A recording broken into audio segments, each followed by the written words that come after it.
Si Dieu nous donne la grâce d'étudier livre après livre, à partir des Actes des Apôtres, on va le faire ici. On va faire des travaux, Actes des Apôtres, Romains, 1 Corinthiens, 2 Corinthiens, Galates, Éphésiens, Colossiens, Philippiens, Philémons, ainsi de suite. Jusqu'à ce que le Nouveau Testament finisse. Je crois qu'on va travailler comme ça sera bien. Bien, pas vrai? Donc bonsoir. Nous allons travailler dans le livre des 1 Thessaloniciens. 1 Thessaloniciens, c'est un chapitre. Donc nous allons lire et travailler comme le Seigneur nous guide dans le moment. D'accord? Seigneur, nous te remercions, nous te rendons grâce. Nous avons demandé à ce que tu nous ouvres le cœur, à ce que nous comprenions ta parole, Seigneur, que nous soyons attentifs à ce que tu as à nous donner maintenant. Donne-nous, Seigneur, de comprendre ce pourquoi tu nous as réunis ici aujourd'hui. Nous prions particulièrement pour ceux qui sont encore en route, Père. Préserve-les et amène-les saints et sauf au nom du Seigneur Jésus-Christ. Amen. Bon, lisons. Paul et Sylvain et Timothée à l'église des Thessaloniciens qui est en Dieu le Père et en Jésus-Christ le Seigneur. Que la grâce et la paix vous soient données. Amen. Il dit Paul et Sylvain et Timothée. Ça fait combien de personnes? 3 personnes. Donc on dit que ce sont que les auteurs de ces livres-ci. D'accord? Ok. L'implication sera fatale tout à l'heure quand il insiste au verset 1, l'implication sera fatale. D'accord? Alors maintenant, regardons, allons-y doucement. L'apôtre Paul, le frère Timothée et le frère Sylvain sont en train d'écrire. Ça suppose que les points de vue, les doctrines qui sont développées à l'intérieur sont communes. Personne n'a sa propre doctrine. Vous y êtes? Eh bien, ça veut dire que personne n'a sa propre doctrine. Timothée ne prêche pas autre chose. Timothée ne prêche pas autre chose autre que Sylvain prêche. Il prêche la même chose. C'est ça qu'il peut dire notre. Nous avons prêché. Ça suppose donc que c'est la même chose qu'eux ils enseignent. Alors c'est quand même curieux aujourd'hui que vous voyez 2 apôtres prêchent les 2 choses différentes par rapport au même sujet. Vous prenez un apôtre d'une dénomination, vous dites, est-ce que quelqu'un peut divorcer et se marier? Il dit oui. Un autre apôtre, est-ce que quelqu'un peut divorcer et se marier? Il dit non. Sur un même sujet. Et chacun d'eux réclame avoir le Saint-Esprit. Alors la question qu'on se pose maintenant, c'est que comment se fait que ceux-ci étaient en harmonie? Et nous aussi, aujourd'hui, nous ne sommes pas comme ça. Vous voyez là, n'est-ce pas, mes bien-aimés? Donc, nous sommes au premier verset. Paul et Sylvain et Timothée à l'église de Dieu qui est en Thessalonique, qui est en Dieu et en Jésus-Christ. Il n'adresse pas la parole à n'importe qui. Quelqu'un qui est en règle avec le Seigneur et dans le corps du Seigneur Jésus-Christ. Ça les concerne. On y va? On peut avancer? J'ai dit, j'insiste sur le verset 1 tout parce que il y aura une implication qu'on va rencontrer là en bas. On y va? Ok, verset 2. Nous rendons continuellement grâce à Dieu pour vous tous, faisant mention de vous dans nos prières. Vous voyez? Donc quand l'apôtre Paul prie, il mentionne les églises de Dieu dans tout le monde entier. Particulièrement lorsqu'il prie pour les églises de la Macédoine, il prie particulièrement à l'église des Thessaloniciens. Il dit que nous mentionnons vous là, continuellement dans nos prières. Vous savez, n'est-ce pas? Alors maintenant, la vie de Paul, de l'apôtre Timothée et l'apôtre Sylvain, leur vie était des vies de prière. Parce que s'il faut prier chaque fois, vous allez voir cette chose chaque fois. L'apôtre va dire aux Romains que je ne cesse de rendre grâce à Dieu pour vous. Je vous mentionne, Dieu est témoin que je vous mentionne dans mes prières. Imaginez combien l'apôtre pouvait prier. Imaginez combien de temps il pouvait passer dans une prière. Lorsqu'il fallait intercéder aux différentes églises. Il avait dit des Corinthiens que à mon arrivée, je crains que mon Dieu ne m'humilie. Voilà, n'est-ce pas? Parce que les églises là lui créaient beaucoup de soucis. Alors il fallait qu'il prie pour tout cela. Prie pour encourager les autres. Prie pour que Dieu fortifie les autres. Prie pour que Dieu accorde la révélation à d'autres personnes. Et ça, il fallait qu'il les ait en pensée. Donc autrement dit, l'apôtre Paul, les premiers disciples, les premiers apôtres étaient des hommes de prière. Voilà pourquoi dans Actes chapitre 6, lorsque le problème des partages va avoir lieu, ils vont dire qu'il ne faut pas qu'ils délaissent la parole de Dieu pour s'attacher à la table. Mais aujourd'hui, on voit les pasteurs qui sont à la table. Ça ne va pas, ils prennent la guitare. D'autres pasteurs prennent la batterie. Ils finissent de jouer, ils viennent là-bas. Qu'est-ce qu'il va faire lorsque dans la prédication, il va prendre son ancien cours. Il lit, ou bien il prend les livres d'études, les bibles d'études. Il regarde amour. Il y a combien de versets qu'on prend d'amour là-bas, il note ça quelque part. Il vient parler pendant 45 minutes.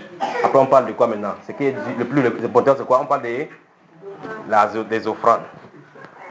Vous voyez? Il dit, verset 2, il dit, nous rendons continuellement. Vous savez, ça veut dire continuellement, n'est-ce pas? continuellement grâce à Dieu pour vous tous, faisant mention de vous dans nos prières.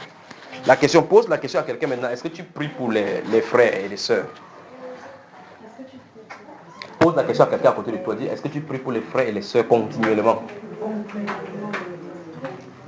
C'est-à-dire que quand tu te mets en prière, est-ce que tu pries pour le frère David? Est-ce que tu pries pour le frère, pour la sœur là?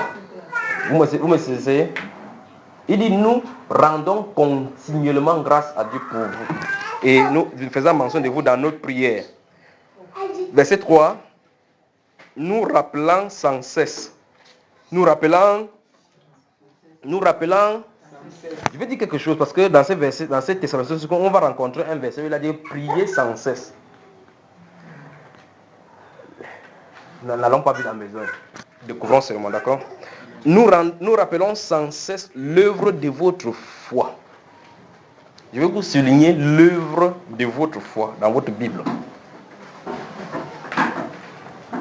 Tu n'as pas le big, maman? Oui, c'est ce que j'ai. Oh, ok. Ouais. L'œuvre de votre foi. Vous y êtes? Ah, ben voilà. Nous rappelons sans cesse l'œuvre de votre foi. Première chose, le Saint-Esprit, dans les apôtres, Paul, Timothée et Sylvain écrivent à l'église de Dieu qui est à Thessalonique. Il est dit que il ne cesse de rendre grâce à Dieu pour eux. Et il dit par la suite, il dit que il ne cesse de se souvenir de l'œuvre de leur foi. La question commence à se poser. C'est quoi l'œuvre de la foi? On va y revenir, on va faire notre séminaire sur ça, même si, jusqu'à ce qu'on en finisse avec ce thème-ci là. Donc Dieu voulant, peut-être dimanche prochain, on va convoquer tous les frères même de Brazzaville, les frères de là, pour qu'on vienne, il faut qu'on parle de cela, pour que les gens soient imprégnés de cela. D'accord? Donc gardez à l'esprit déjà que peut-être l'autre dimanche qui est en train de venir, on pourra travailler à l'OPOM là. D'accord, mes bien-aimés? Parce que comme ça, on parle de ces choses-ci vraiment dans la profondeur. Il dit que, verset 3 là, regardez bien, nous rappelant sans cesse l'œuvre de votre foi, virgule, le travail de votre charité et la fermeté de votre espérance. Trois choses. 1. L'œuvre de la... 2. Quoi? Travail de votre charité ou bien de votre amour. 3. La fermeté de votre espérance. Il dit, lorsqu'il reste de l'autre côté, supposons qu'il est à Derbe, il est à Cilicie, ou bien à Pamphylie, ou bien à Icône, ou bien à Lystre. Lorsqu'il se trouve là-bas, il pense aux Thessaloniciens. 3 choses sont demandées. 3 choses sont demandées. L'œuvre de la foi. Deuxième chose, le travail de la charité, le travail de l'amour. Troisième chose, la fermeté de l'espérance. Il dit c'est ça qu'il pense. Il voit que les Thessaloniciens ont ces 3 choses-là. Si vous faisiez un pas dans le livre des Corinthiens avant de venir ici, vous aurez remarqué qu'il y a 3 choses qui demeurent, qui ne peuvent pas changer. Première chose. 2. 3. Les 3 sont mentionnés chez les Thessaloniciens. Donc ça veut dire qu'ils avaient ce qui était nécessaire. Les Thessaloniciens avaient exactement ce qui était nécessaire. Ils devaient seulement grandir en amour. L'église de Laodicée est une église mélangée de Corinthiens. Il dit bien de 1 Corinthien, 2 Corinthiens et 3 Corinthiens. C'est ça notre époque-ci là. Je recommence encore. Le verset 3 dit clairement que les Thessaloniciens avaient déjà les 3 bases de ce qui ne peut pas périr, de ce qui ne peut pas s'arrêter, ce qui ne peut pas cesser. Dans 1 Corinthiens chapitre 13, le verset 8, il dit que la prophétie s'arrêtera. Les langues cesseront. Vous comprenez, n'est-ce pas? La connaissance va s'arrêter. Mais il y a 3 choses qui demeurent. 1. Quoi? 2. 3. Disons encore verset 3 ici. Nous rappelons sans cesse l'œuvre de votre foi. 1. Le travail de votre charité. 2. Et la fermeté de votre espérance. Vous y êtes? Les Thessaloniciens avaient cela. Maintenant, ils n'avaient pas seulement la foi. Ils n'avaient pas seulement l'amour. Ils n'avaient pas seulement l'espérance. Ils avaient l'authenticité et les preuves de ces 3. C'est pour cela que le Saint-Esprit a dit ici, il n'a pas dit nous rappelons sans cesse votre foi. Le Saint-Esprit ne dit pas que nous rappelons sans cesse votre foi. ni votre amour. Il dit le travail de notre amour. C'est le travail qui a fait les temps qu'ils ont plus pu remarquer qu'ils avaient la charité. Il y avait une preuve à l'extérieur. C'est n'est-ce pas? Il y avait une preuve. L'amour est prouvé. L'amour est prouvé. Alors, la deuxième chose, il a dit l'œuvre de votre foi. Jacques va développer cela en profondeur en disant que la foi sans les œuvres est morte. Il dit, on va revenir sur ça dans le séminaire. Lorsqu'on va travailler dans les profondeurs, on va toucher chaque verset de Bible de Genèse jusqu'à l'Apocalypse concernant cette histoire.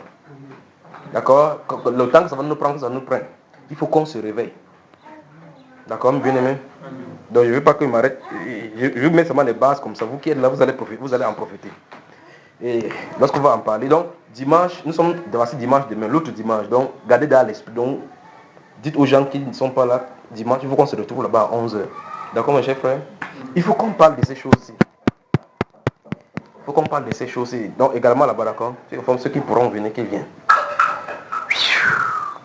Donc, l'œuvre de la foi, c'est quoi?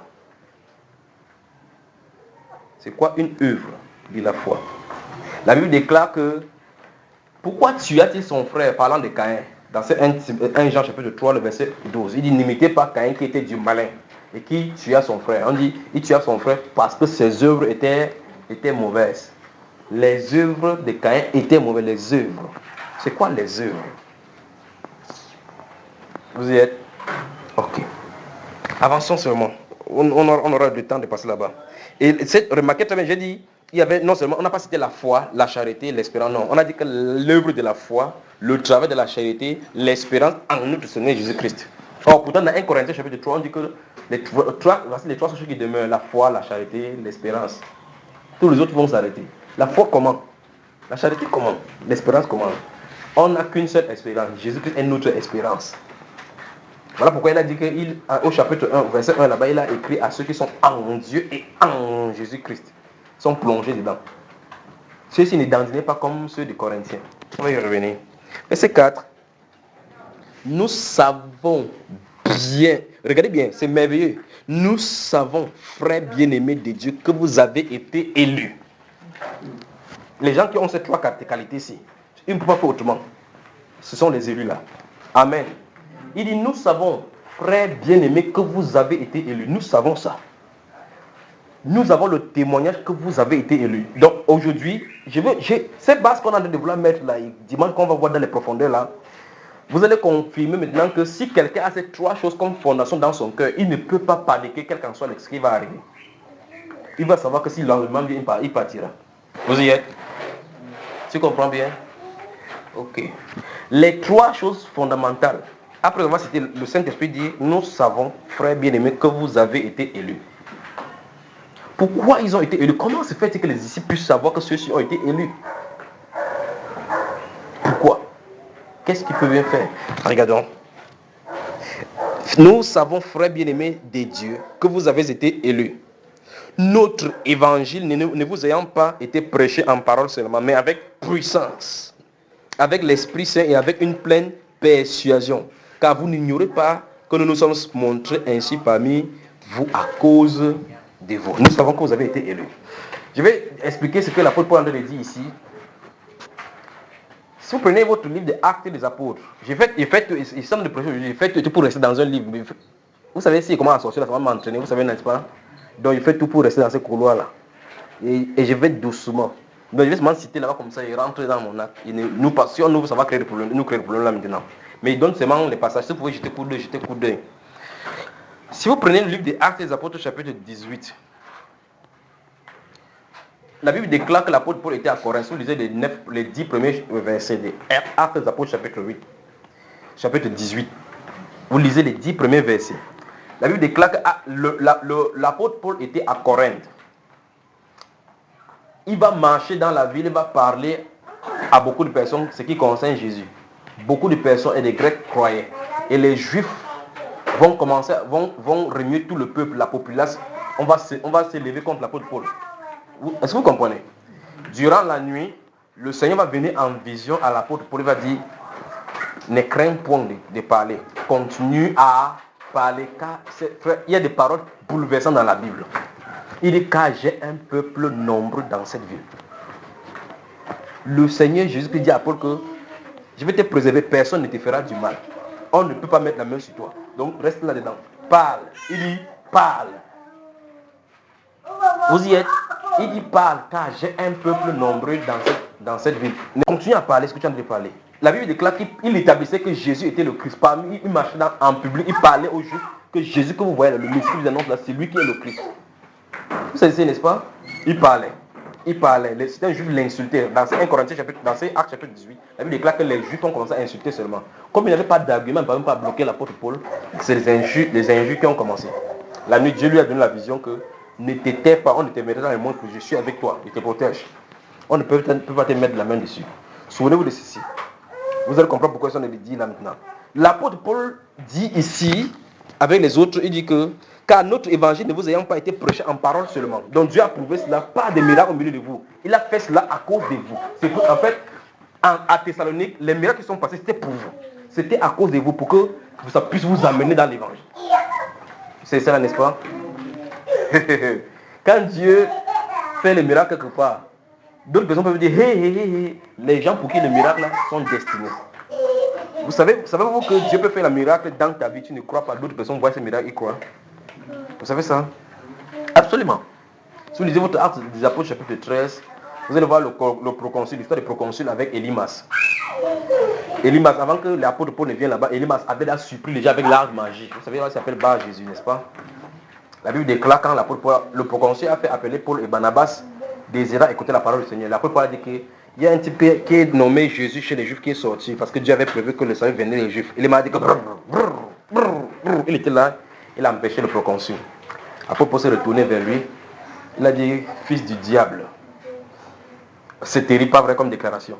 Fils du diable, ennemi de toute justice. Jusqu'à quand laisseras-tu pas de pervertir les voies droites du Seigneur? Voici la main du Seigneur sera sur toi et les ténèbres tomberont sur toi. À l'instant où il a fini, il était aveugle. Et tu ne verras pas pour un temps la lumière. La Bible déclare que lorsque le consul vit ce qui était arrivé, crut. Vous voyez ça, n'est-ce pas? Lorsque le proconsul vit ce qui était arrivé à qui? À Élymas. Lui, il a cru. Que non, t'as pas, que puissance passe puissance. Amen. Il dit que celui-ci fait des chimères, il prend les poudres, il fait ça. Toi qui parles seulement, ça arrive. Alléluia. Donc les miracles sont les authentifications des envoyés. C'est pour authentifier la personne qui est derrière. En deuxième lieu, ce miracle n'est pas fait pour celui qui est envoyé. C'est pour les gens à qui c'est destiné. L'apôtre Paul dit ici, il veut que vous compreniez pourquoi il dit. Il dit, nous savons, frères bien-aimés, que vous avez bien-aimés de Dieu, que vous avez été élus. Vous y êtes. Notre évangile ne vous ayant pas été prêché en parole seulement, mais avec puissance, avec l'Esprit Saint et avec une pleine persuasion, car vous n'ignorez pas que nous nous sommes montrés ainsi parmi vous à cause. Vous avez vu le mot, n'est-ce pas? C'est à cause d'eux. C'est pas pour tout le monde. Dans les guérisons qui peuvent se passer, on dit qu'il met le mouchoir, c'est pas pour tout le monde. Les comptes rendus, quelqu'un va aller raconter que le gars là il est fort, hein. Tu mets les mouchoirs sur les gens, tu mets aux gens, les gens se rêvent. Lui il voit comme ça là, il ne se convertit pas. Quelqu'un d'autre reste comme ça là. Quelqu'un dit les élus.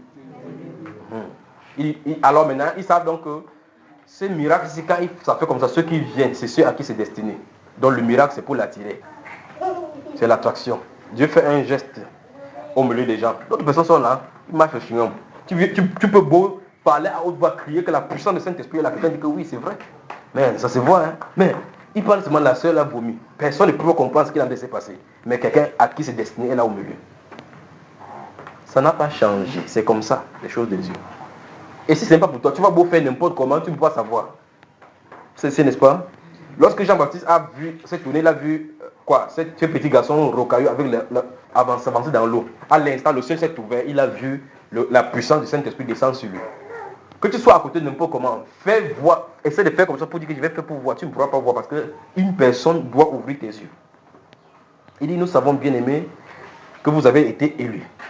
Donc, vous avez été élus. Pourquoi nous savons cela? Parce que nous savons très bien que quand Dieu nous envoie avec les miracles, il y a quelque chose. Donc, quand Dieu a dit à l'apôtre Paul de rester à Corinthe, j'ai un peuple nombreux, alors tous ceux qui devaient croire en Dieu là-bas vont venir.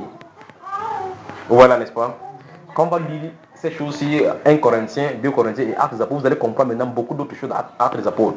Pourquoi vous allez comprendre pourquoi si quelqu'un a le salut, ce n'est pas pour ceux qui se perdent. Voilà, vous allez voir pourquoi l'apôtre Paul a dit que livrez-le à Satan pour la destruction, pour qu'il soit sauvé. D'accord? Ok. Donc continuons ici au verset 5. Et vous-même, vous avez été mes imitateurs. Vous y êtes? Il dit, et vous-même, vous avez été mes imitateurs. Le ton de la lettre change. Vous avez remarqué? Le ton de la lettre change. C'était nous. Nous savons. Nous avons prêché notre évangile. Vous avez été mes imitateurs. Le ton a changé. 3 personnes étaient en train d'écrire. Une personne a pris le devant. Vous avez remarqué? Paul, Sylvain et Timothée à l'église de Dieu qui est en Thessalonique, qui est en Dieu et en Jésus-Christ. Que la grâce et la paix vous soient multipliées. Nous. Vous avez été mais. Mais c'est qui en a parlé? Une seule personne, pas vrai? Verset 6 là, regardez. Et vous-même, vous avez été mes imitateurs et ceux du Seigneur.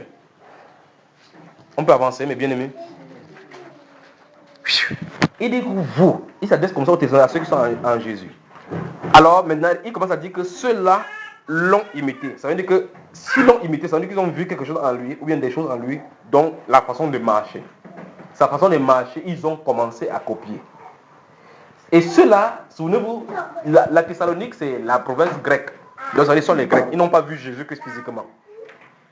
Vous me suivez? Ils n'ont pas vu le Seigneur Jésus-Christ marchant sur la terre. Mais celui-ci les informe que vous m'avez imité et vous avez aussi imité Jésus. Il a parlé de quoi?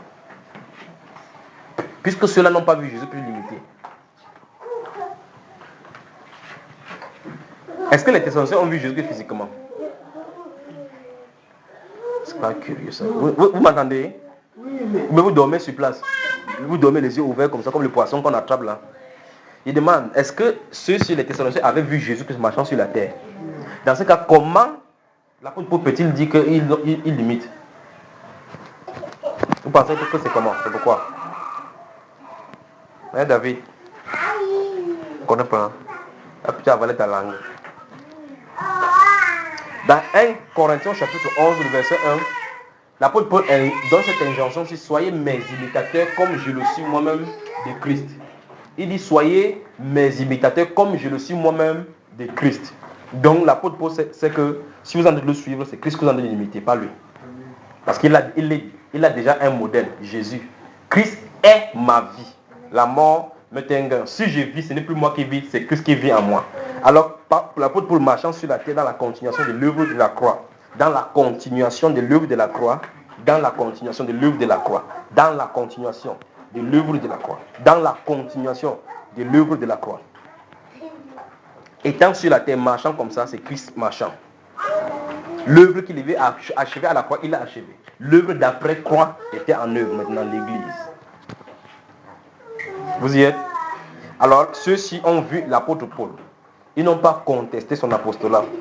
Ils ont commencé à imiter, sachant qu'il marchait à la stricte, selon les règles des Écritures. Si vous lisez dans le livre des Actes des Apôtres, chapitre 17, le verset 11, on dit que les chrétiens de Bérée, c'est une ville aussi de la Thessalonique. Ce sont ceux-là qui se mettaient à étudier à l'étude des Écritures pour voir si ce qu'on leur disait était scripturaire.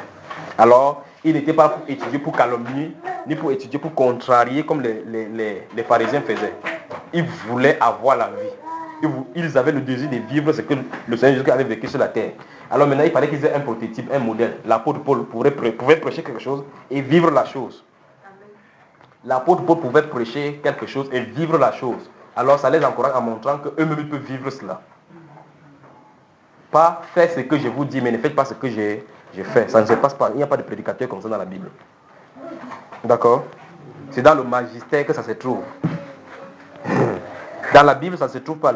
Ce qui se trouve dans la Bible, c'est le berger doit être le modèle du troupeau. D'accord? Ok, on avance là. On avance. Verset 7. En sorte que vous êtes devenus un modèle pour tous les croyants de la Macédoine et de l'Achaïe. Ils avaient affecté 2 provinces. Par leur comportement, par leur façon de vivre, leur foi était renommée dans... L'Achaïe est comme le littoral. Imaginez combien de villes il y a dans le littoral. Et la Macédoine est comme le centre. Donc on connaissait les Thessaloniciens. Oh, la Thessalonique est une ville comme Loum. On dit que les chrétiens de Loum, on connaissait comment ils vivaient, parce que ça avait affecté toutes les deux provinces. Le littoral, je pense, avec notre pays, pour que vous compreniez ce qu'on a dit ici. Donc, la Thessalonique qu'on a décrit, c'est un peu comme Loum. Donc, une ville dans le littoral. D'accord? On dit que leur foi était renommée, de telle enseigne que dans le centre, on entendait parler d'eux. Pas négativement. Qui vivaient comme Dieu veut. Quel challenge. Vous entendez ça, n'est-ce pas? Ok, continuons. En sorte que vous êtes devenu un modèle pour tous les croyants de la Macédoine et de l'Achaïe. Donc ça veut dire que ceux de l'Achaïe et de la Macédoine voudraient vivre comme les Thessaloniciens. On dit qu'ils sont devenus comme un modèle. Alors, l'apôtre Paul pourrait prêcher quelque part en disant que regardez les frères tels comment ils s'aiment par exemple, les frères de la Thessalonique comment ils s'aiment par exemple. Donc ils sont devenus les modèles. Quand on dit modèle, ça suppose que ceux qui font des habits ou bien les chaussures savent bien de quoi il est question. Ou bien la voiture, toute chose qu'on fabrique qui désigne une forme. On donne d'abord une forme, un modèle, un prototype. Est-ce que vous comprenez? On donne d'abord une forme, on dit que voici ça, ce qu'on a sorti. On commence à faire des choses à partir de ces modèles-là. Alors, la Thessalonique, si on veut regarder les aspects de l'œuvre de la foi, du travail de la charité et de l'espérance en Jésus-Christ, il faut regarder les Thessaloniciens.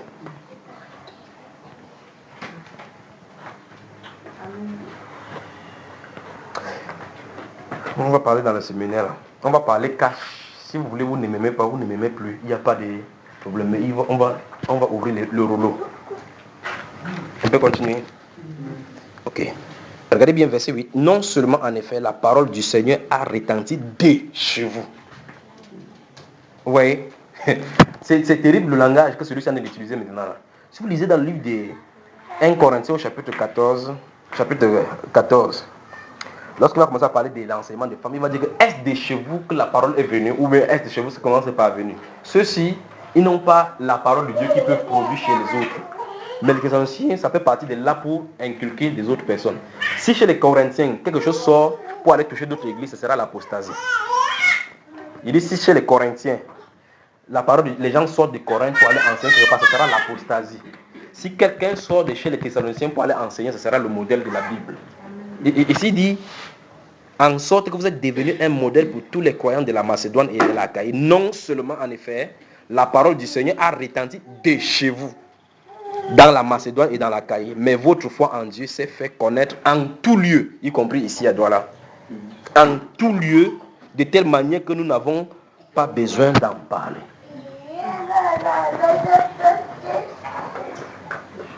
L'heure est arrivée. Le temps qu'on est en train de vivre est dangereux. L'église où Dieu m'a envoyé est plus dangereuse que l'église de Corinthe. L'église où Dieu m'a envoyé est plus dangereuse que l'église de Corinthe. Or, Dieu veut que non seulement nous copions les Thessaloniciens, mais que nous copions les Éphésiens, l'église d'Éphèse. Voilà les deux que nous allons avoir comme modèle. Sinon, l'église d'Éphèse, on dit d'elle qu'elle est assise avec Christ dans les lieux célestes. Il n'y a pas de discussion là-bas. Ils connaissent le combat spirituel. Les Laodicéens aujourd'hui disent que nous sommes assis avec Christ dans les lieux célestes. Il n'y a aucun combat spirituel qui mène. Ils n'ont pas encore été délivrés des choses qui se passent dans l'église de Corinthe. Ils réclament seulement ce qu'il y a à Éphèse. On va revenir sur ça. Encore qu'il suffit de citer ces choses-là que je suis assis avec le Christ dans le lieu céleste. Alors, étudions un peu l'église d'Éphèse dans la Bible pour voir ce qu'il en est. Voyons comment leur amour était manifesté. Amen. L'apôtre Paul dit ici que non seulement vous avez été maintenant des modèles maintenant pour non seulement des Macédoines et de l'Achaïe, mais votre foi a retenti, la parole du Seigneur a retenti de chez vous dans tous les lieux, dans Macédoine entière, de telle enseigne qu'on n'a même pas besoin de parler, et en tout lieu. C'est-à-dire que le modèle des Thessaloniciens est donné. Avançons seulement et puis voyons ce qu'il en est. Oui, n'est-ce pas? Vous allez voir que les corrections même que le Saint-Esprit est en train de donner dans l'église des Thessaloniciens, c'est grave seulement chez nous. Ne vous inquiétez pas, il ne sait pas ce qu'on va rencontrer devant, ça sort seulement comme ça. Il ne sait pas ce qu'on va rencontrer devant, mais nous voulons regarder, dis à ton voisin, le thème de maintenant. C'est le miroir de l'église de Douala, des églises de notre époque, face aux Thessaloniciens. Ou bien, prenons pour miroir les Thessaloniciens. Donc voilà le thème. Prenons pour miroir les Thessaloniciens. Souvenez-vous des 3 socles. Une chaise à 2 pieds ne peut pas rester debout, mais à 3 ça peut rester debout. La foi, la charité, l'espérance. Ils avaient cela. Le socle était là. Alors ils pouvaient construire là-dessus. Donc l'apôtre Paul dit donc que la foi avait retenti dans toute l'Achaïe, dans toute la Macédoine. C'était la scène qu'on n'a pas besoin d'en parler en tout lieu. Et nous y sommes maintenant. Alors nous allons voir leur foi. Dis à ton voisin, on va voir leur foi. Et examiner la nôtre. Amen. Ok. Regardez maintenant verset 9. Souvenez-vous, n'oubliez jamais ce que nous lisons précédemment. Car, souvenez-vous, verset 6-7. Il dit que vous êtes devenus des modèles pour ceux de l'Achaïe et de la Macédoine. La parole du Seigneur a retenti de chez vous. De telle sorte que ça s'est répandu partout, en tout lieu, n'est-ce pas? Après, il va dire car. Donc, en fait, voici le pourquoi. Eux, ils sont à Thessalonique, ils ne savent pas ce qui se passe. Ils sont renommés quelque part. Regardez. Car on raconte à notre sujet quel accès nous avons eu auprès de vous et comment vous vous êtes convertis à Dieu en abandonnant les idoles pour servir le Dieu vivant et vrai. On raconte ça. C'est-à-dire qu'on a vu une transformation radicale. Des gens ont abandonné. Vous savez, ça veut dire abandonner, n'est-ce pas? Si j'ai quelque chose entre les mains, je dis que j'abandonne ça, ça suppose que quoi? On y va. Si j'ai cette chose-ci en même qu'on appelle la Bible, je dis j'ai abandonné ma Bible dans un bar, je suis parti, ça suppose quoi? Et je me suis séparé de cela. Donc j'ai laissé ça quelque part. C'est ça, n'est-ce pas? Aujourd'hui, on lutte encore. Quelqu'un en venant ici, il pose ses boucles. En rentrant, il met. Vous pensez que c'est un Thessalonicien ou c'est un Corinthien? C'est quoi? Un Corinthien. Il dit qu'on raconte quel accès ils ont eu, leur prédication. Donc ça veut dire que la puissance de la prédication qu'ils ont fait par des prodiges et des miracles au milieu des Thessaloniciens, quand ils sont partis, ça a eu son effet. Les gens ont cru, ils ont décidé d'abandonner les idoles. Parlez des Thessaloniques. Vous savez, les Grecs, ce sont les Grecs là. Si vous lisez Actes des Apôtres, vous allez voir comment à Athènes, l'apôtre Paul parcourait, il y avait tellement des idoles, était plein parce que son esprit était aigri à l'intérieur, à cause des villes pleines des idoles. Ils avaient les épicuriens qui avaient leurs idoles, ils avaient les socratiens, qui avaient leurs idoles qui étaient le serpent. Les autres, il y avait tellement de dieux chez les Égyptiens. Il y avait Zeus, Apollon, Mercure, ainsi de suite. Toutes ces choses, ça se trouve dans l'Église catholique aujourd'hui. Vous y êtes? L'apôtre Paul a trouvé là-bas un hôtel où il y avait l'inscription à un Dieu inconnu. C'est là où il a commencé à prêcher. Quand il a prêché, suivez la prédication de l'apôtre Paul a fait exprès de ne pas toucher la résurrection dès le départ. Parce que c'est lui qui touchait, la foule partirait. Il a parlé, c'est de condamner. Il a même pris certains dieux écrits en disant que c'est exactement la même chose que quelques-uns de vos poètes a dit en disant que nous sommes de sa race, pour les flatter, pour qu'ils restent tranquilles. Les gars, écoutez, lorsqu'il a dit que, ok, ce n'est pas que Dieu est servi par un temple humain où il n'est pas servi, quoi, c'est que c'est de la résurrection. Il dit que quoi? Résurrection. Il dit que, ok, on t'écoutera la prochaine fois. Donc, on voit là où on voit où tu voulais en venir. Donc, passe ta route. Voilà, n'est-ce pas? Mais la Bible déclare que c'est pendant quelques Grecs crus. Amen. Donc, la parole a eu son effet. Or, maintenant, qu'est-ce que le Saint-Esprit dit ici? Il dit qu'on raconte comment l'accès que nous avons eu pour de vous et comment vous avez abandonné les idoles pour servir le Dieu vivant et vrai. Donc, ils ont quitté. Il y a une séparation claire et nette. Sur quoi nous, aujourd'hui, pouvons nous targuer d'avoir été séparés? Est-ce que la prédication de l'évangile nous a séparés littéralement et bien de quelque chose? Vous comprenez donc pourquoi ils sont incités sur ces choses? Parce que au milieu, quelqu'un va se réunir là. Vous allez voir, quelqu'un va sortir avec ce genre de questions. Est-ce que je peux aller pleurer mon grand-père qui était mort depuis des années? Cette question-là, ça pense que cette question n'a pas été affranchie. Sinon, cette question n'aurait plus sa place. Est-ce que je peux encore aller faire des traditions? Cette question n'a plus sa place. Parce qu'on doit savoir que si on a servi le Dieu vivant et vrai, on doit séparer quelque chose. C'est n'est-ce pas? Alors les chrétiens, il y a des chrétiens traditionnalistes. Les chrétiens qui disent non, il faut prendre la part des choses. Il faut prendre dans la Bible ce qui est bon, prendre dans la coutume ce qui est bien. Donc il ne faut pas utiliser la tradition de nos pères. Il faut pas être déraciné. Il ne faut pas trop accepter ce que les Blancs ont tout dit comme ça. Garde toujours tes coutumes. Vous entendez, n'est-ce pas? Ceci, avant des millénaires, souvenez-vous de Actes des Apôtres chapitre 17. La Bible déclare que ce Dieu-là, le Dieu qui a créé le ciel et la terre, il dit qu'il a voulu que les gens le cherchent par tâtons, bien qu'ils ne fussent pas loin de chacun de nous. Est-ce que vous entendez ce que Dieu peut dire? Il dit que ce Dieu-là a voulu qu'on le cherche par tâtons. Ça se passe qu'avant que Dieu ne se révèle, les gens le cherchaient, mais ils n'avaient pas trouvé. Autrement dit, tous les peuples en dehors des Juifs ne servaient pas Dieu. S'ils ne servaient pas Dieu, alors ils étaient où là, mes chers amis? Alors, je vais te dire que ce peuple-là était dans les ténèbres. Et voici l'un de ces peuples-là, les Thessaloniciens. Ils avaient une idole, une façon de servir. Comme les gens disent que non, avant que les Blancs ne viennent ici en Afrique, on servait des dieux. Jamais, c'est faux et archi faux. Avant que la parole de Dieu ne vienne révéler Christ, on servait Satan, sans s'en rendre compte. C'est ça, n'est-ce pas? Alors, tous ceux qui sont au village, qui font des crânes là, c'est Satan qui servent. Alors, ceux-ci, donc, je vais vous montrer l'implication. Ceux-ci, quand la parole de vérité est sortie, boum, ils ont abandonné ça, leur coutume. C'était leur coutume. Il y avait des cérémoniales comme le Ngondela parmi. Il y avait des cérémoniales comme le Ngon parmi. Il y avait des cérémoniales comme des Batanga parmi. Il y avait ça parmi. Ils ont dû abandonner ça. Mais aujourd'hui, vous allez voir un chrétien, il porte les habits traditionnels Ngondo, jusqu'à ce qu'il se vante d'être droit là. Il dit qu'il est chrétien. Il se trompe. Il n'est pas encore converti. Parce que ceux-ci, lorsqu'ils ont été convertis, ils ont été transportés dans un autre royaume. Alors, ils ont séparé des choses du royaume. Vous saisissez? Il dit qu'on raconte quel accès nous avons eu auprès de vous. Comment vous êtes convertis à Dieu. Parce que je vous avais toujours expliqué que la conversion, ça veut dire qu'on change d'état. Il n'y a pas de conversion sans changement d'état. Quand vous avez un argent en dollars, vous voulez avoir le CFA. Vous donnez le dollar, vous donnez le CFA. Il n'y a rien dans le dollar qui est dans le CFA. Il n'y a rien dans le CFA qui est dans le dollar. C'est terrible. Si vous avez de l'or que vous voulez convertir en argent, ça ne peut pas se mélanger. Vous donnez l'or, on vous donne l'équivalent en argent.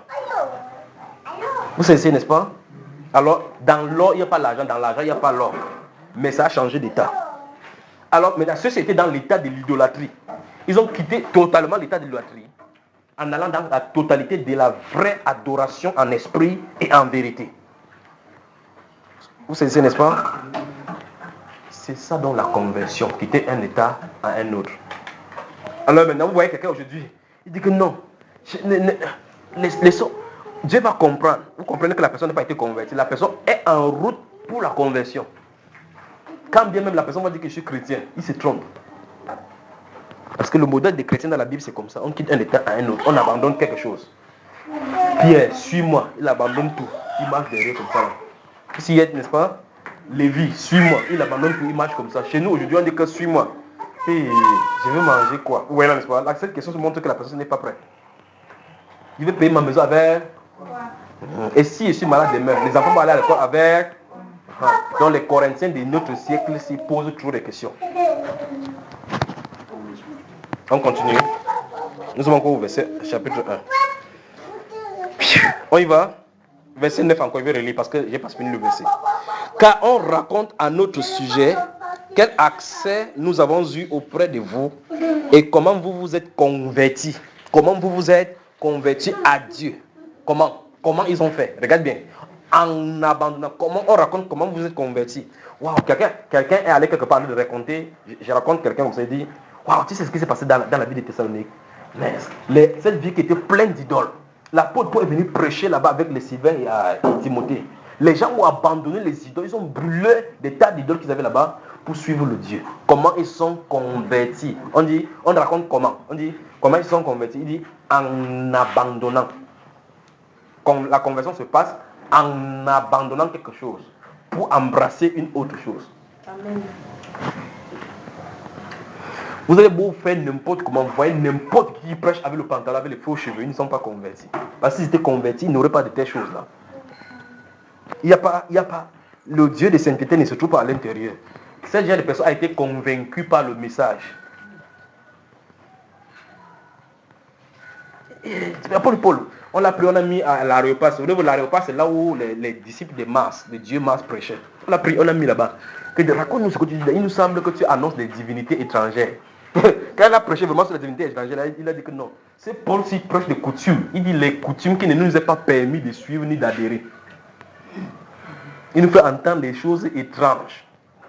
On n'a jamais entendu dans notre culture qu'il y a la résurrection. Qu'est-ce que je veux dire? Vous allez prêcher à quelqu'un qui a la résurrection, il va dire que non, qui a déjà vu, allez rentrer. Après, dans leur propre tradition, ils vont dire que les morts ne sont pas morts. Toujours eux. Donc, ils disent, on raconte comment vous êtes convertis en Dieu. Convertis en Dieu, vous êtes convertis à Dieu en abandonnant. La conversion s'est passée en abandonnant. Autrement dit, l'acte d'abandon était la preuve de leur conversion interne. L'acte d'abandon était la preuve de leur conversion interne. Dis-moi ce que tu as abandonné littéralement du mot était dit, à quelle étape tu te trouves en Christ. Dis à ton voisin, dis-moi ce que tu as abandonné en venant à Christ comme tu dis. Et moi je te dirai à quel niveau tu te trouves par rapport à ces Christ-là. Je pose encore la question avec l'aiguille orientée vers Marc chapitre 10 verset 20 à 28. Si cette aiguille est orientée de cette direction, regardons maintenant dans cette direction-ci. Quand ceux-ci se sont convertis à Dieu, y a-t-il quelqu'un qui a pris un téréphim ou bien un thérabien ou bien un petit Dieu gardé quelque part pour lui? Ils ont tout abandonné, pas vrai? Alors l'apôtre Pierre et les autres vont abandonner, vont suivre Jésus. Au verset 28 de ces Marc chapitre 10, vont dire: Maître, voici, nous avons tout abandonné, nous t'avons suivi. Qu'en est-il de nous? Jésus va leur dire: il n'est personne. En vérité, je vous le dis, il n'est personne qu'ayant abandonné son père, sa mère. C'est terrible, frère, c'est terrible. C'est terrible. L'apôtre Pierre dit: nous avons tout abandonné. C'est un défi pour les chrétiens aujourd'hui. Dit vraiment qu'on a tout abandonné. Regardez le mot abandonné. Abandonné pour. On abandonne pour. On n'abandonne pas toujours. On ne tape à vue jamais. Il y a quelque chose. Vous y êtes? Le Seigneur va dire: le royaume des cieux est semblable à un champ, un trésor qui se cache dans un champ.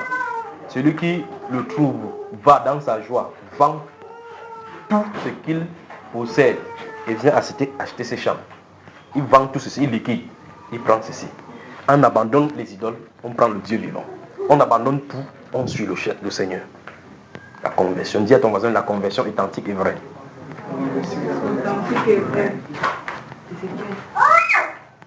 Donc la Bible déclare donc que, car on raconte à notre sujet quel accès nous avons eu auprès de vous et comment vous vous êtes convertis à Dieu en.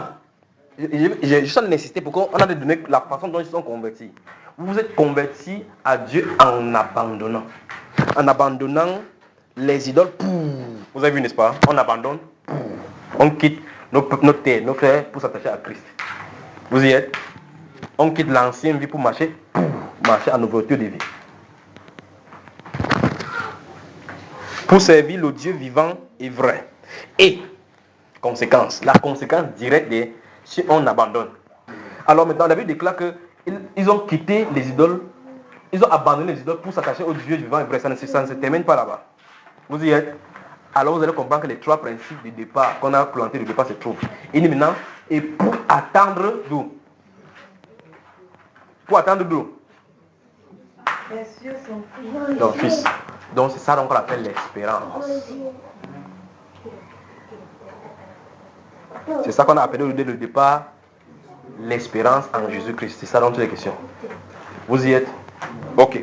Maintenant, il dit: et pour attendre des cieux son fils, qu'il a ressuscité des morts, Jésus, qui nous délivre de la colère à venir. Amen. Chapitre 2. Nous sommes au chapitre 1 depuis. On avance. On peut avancer. Souvenez-vous, le titre c'est quoi? Le thème c'est quoi? Le thème c'est quoi? Le thème c'est quoi? On a dit que le titre, ce qu'on a fait c'est quoi? Le titre c'est quoi? Le miroir qui est à la salle de douche. Comment? Même celui qui a des jouets ici avec les enfants a au moins suivi. Le miroir des Thessaloniciens. C'est déjà quelque chose. Vous avez l'un de les jouer. Donc je continue. Chapitre 2. Vous savez vous-même, frères, que notre arrivée, la personne c'est les groupes de personnes qui parlent encore maintenant. Vous avez remarqué, n'est-ce pas? Le ton a encore changé. Bien aimé, quand vous regardez la Bible de la bonne manière. Vous savez que tout à l'heure, il dit que vous êtes mes imitateurs. Vous savez pourquoi il dit, non, c'est pas, c'est l'autre ici. C'est pas pour nous, c'est si il parle aux frères. L'autre là est encore profond. Regardez, vous savez vous-même, frère, que notre arrivée chez vous n'a pas été sans résultat. Après avoir, écoutez très bien, après avoir souffert et reçu des outrages à Philippe. Philippe, ce n'est pas le nom de quelqu'un, ça c'est le nom d'une ville. Quand vous voyez ça, c'est Philippe qui va écrire l'épître aux Philippiens. Comme on dit Philippiens chapitre 4 par exemple, c'est la ville là. D'accord? Philippe, la ville de Philippe, c'est la ville comme doigt là. Est-ce que vous comprenez? Ok. Donc, après avoir souffert, verset 2, après avoir souffert et reçu des outrages à Philippe, comme vous le savez, nous prîmes de l'assurance. Donc il veut dire nous avons pris. Nous avons pris de l'assurance en notre Dieu pour vous annoncer l'évangile de Dieu au milieu de bien des combats. Donc quand Satan sait très bien qu'il y a des éléments de Dieu qui vont sortir là-bas, c'est là où ils mettent les persécutions pour décourager les gens à annoncer l'évangile. Vous allez voir comment quand on va commencer à prêcher les messages à un niveau de... Quand le message est dur, les gens commencent à murmurer, parler. Le but de ces murmures là, c'est pour bloquer que les personnes à qui le message est destiné n'y entrent. Quand un véritable serviteur de Dieu sait ça, connaît cette chose-ci, plus c'est comme ça, plus il frappe pour que ça atteigne ces gens-là. Les gens qui murmurent finissent par quitter. C'est comme ça. Ok, maintenant il dit que car notre prédication ne repose ni sur l'erreur, ni sur des motifs impurs, ni sur la fraude. Vous y êtes? Ok. Mais selon que Dieu nous a jugés dignes de nous confier l'évangile, ainsi, nous parlons non comme pour plaire à des hommes, mais pour plaire à Dieu qui sonde nos cœurs. C'est exactement l'état de chaque serviteur que Dieu envoie. C'est comme ça qu'il fait. Il ne prêche pas, ça veut dire qu'il peut prêcher, ça ne vous plaît pas. Parce que quand Dieu parle, lui, il ne plaît pas pour plaire à quelqu'un. C'est n'est-ce pas? Maintenant, jamais en effet, nous n'avons usé des paroles flatteuses. Oh Seigneur, oh. Comme vous le savez, jamais nous n'avons eu la cupidité pour mobile. Dieu en est témoin. C'est-à-dire qu'aucune prédication n'a été prêchée par eux dans l'optique par derrière d'avoir de l'argent, d'avoir des biens matériels. Il dit que Dieu est témoin. Ça veut dire que si un jour on a arrangé une prédication pour prêcher pour que quelqu'un puisse donner de l'argent, donner son terrain, c'est que Dieu est témoin. C'est un défi maintenant là pour les serviteurs. Nous parlons de miroirs.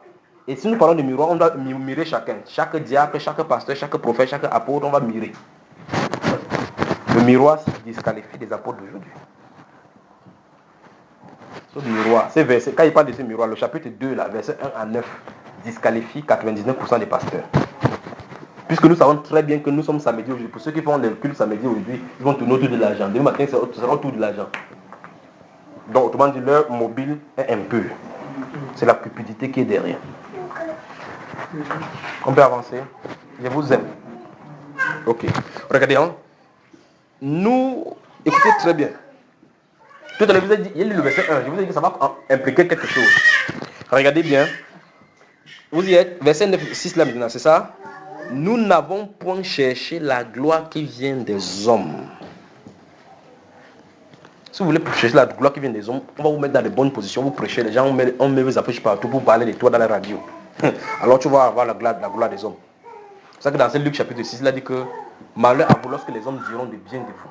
Parce que c'est ainsi qu'ils ont parlé, qu'ils ont fait pour faux prophètes.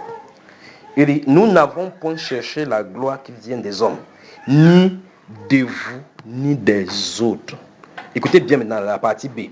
Nous aurions pu nous produire avec autorité comme apôtres de Christ. Apôtre écrit comment? Apôtre écrit comment dans votre Bible? Avec S à la fin.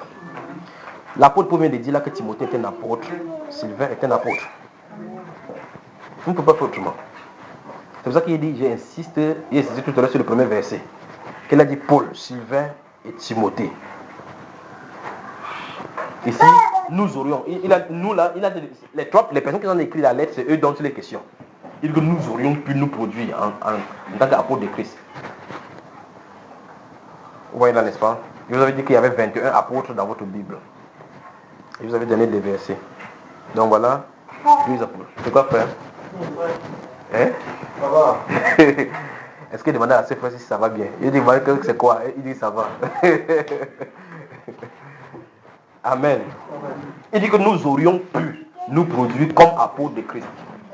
Il met apôtre au pluriel. Donc, Timothée était un apôtre. Sylvain était un apôtre. Lorsqu'il a voulu parler des limitations de Christ, il n'a pas dit Timothée aimait Christ. Sylvain aimait Christ. Donc, il n'avait pas encore atteint ce niveau-là. Savez-vous ça? C'est pour ça qu'il dit que ça, c'est pour les hommes. Je cache ça seulement à moi. Amen. Donc, Timothée était un apôtre. Donc, le chapitre 1, verset 1 et le chapitre 2, verset 7 dit clairement que Timothée était un apôtre. Sylvain était un apôtre. Vous y êtes? Avançons ici, il dit nous aurions pu nous produire avec autorité comme apôtres de Christ. De quoi est-ce que l'apôtre Paul, ces apôtres, s'ils veulent parler? Ah, Père, aide-nous. Je vous pose une question. Qu'est-ce qu'il a de parler? Regardez bien, ils disent, après avoir dit en haut, arrêtez s'il vous plaît, garçon là, c'est merveilleux tout simplement. Après avoir dit en haut que, vous savez très bien que quand on est venu chez vous, on ne vous a pas prêché pour vous flatter. On n'était pas des gens qui disent que donnez 10 000 ici, vous allez voir dans 5 jours, Dieu va multiplier ça par 100. On n'était pas là pour ça. C'est ce qu'il a dit là. Et curieusement, c'est ce que nous voyons aujourd'hui. Quand vous allez entendre la radio, venez, nul de miracle, nul de ceci, derrière c'est l'argent. Venez en venant prendre ton voisin, même si ton voisin est malade, il sait que même s'il est malade n'importe comment, il vient, il ne prie pas sans qu'on ait donné de l'argent. On donne d'abord les offrandes comme ça, même s'il n'y a pas la suite, il n'y a pas de guérison, même si Satan fait n'importe quoi, ça ne s'en sort pas, alors c'est votre problème. Ah, écoutez, il dit, lorsque vous arrivez à ce niveau-ci, vous comprenez que quand on est venu chez vous, on n'est pas venu prêcher pour plaire à quelqu'un. Pourquoi? Parce qu'on est des serviteurs de Dieu. Après, il dit que Dieu connaît notre conscience. Derrière notre prédication ne se cachait nulle part le motif de l'argent, de cupidité pour mobile. Maintenant, regardez bien ce qu'il dit. Il dit que nous n'avons point cherché, verset 6, nous n'avons point cherché la gloire qui vient des hommes, ni de vous, ni des autres. Nous aurions pu nous produire avec autorité comme apôtres de Christ. C'est quoi produire avec autorité? Nous aurions pu nous produire. Quand ils disent on devait se produire comme apôtre de Christ, ça veut dire quoi? Qu'est-ce qu'il veut par là dire? Ok. Bon. Verset 7. Mais nous avons été pleins de douceur au milieu de vous. Vous y êtes? Mais nous avons été pleins de douceur au milieu de vous. De même qu'une nourrice prend un tendre soin de ses enfants. Donc ici, le groupe des apôtres représente les nourrices. Les gens qui sont de recevoir la parole représentent les enfants. Donc ils doivent aller doucement avec eux. Mais quand les autres sortent de l'extérieur pour venir ici, grand campagne avec occuper de pendant, ils ne viennent pas pour blaguer avec vous. Soit veut fort, orphelin, c'est ton problème. C'est pour ça que vous voyez dans ces dénominations, ils disent que même si tu es enfant, on te donne la de baigner, donne les dîmes de ça. Même si tu vas bouffer la tontine, donne la dîme de ça. Tu as l'argent de la nourriture, donne la dîme. Ils ne sont pas là pour blaguer. Ici, celui-ci dit que ils se sont comportés comme des nourrices, prend un tendre soin de ses enfants. Ils ont donné la nourriture qui devait leur permettre de grandir. Souvenez-vous, on a parlé de l'œuvre de leur foi. On a parlé du travail de leur charité. Autrement dit, si la bonne parole entre, ça va pousser les gens à œuvrer dans la foi et à pratiquer la charité. On y va. Verset 8. Nous aurions voulu, dans notre vive affection pour vous, non seulement vous donner l'évangile de Dieu, mais encore notre propre vie, tant vous nous étiez devenus chers. Quelqu'un dit le berger selon le cœur du Seigneur.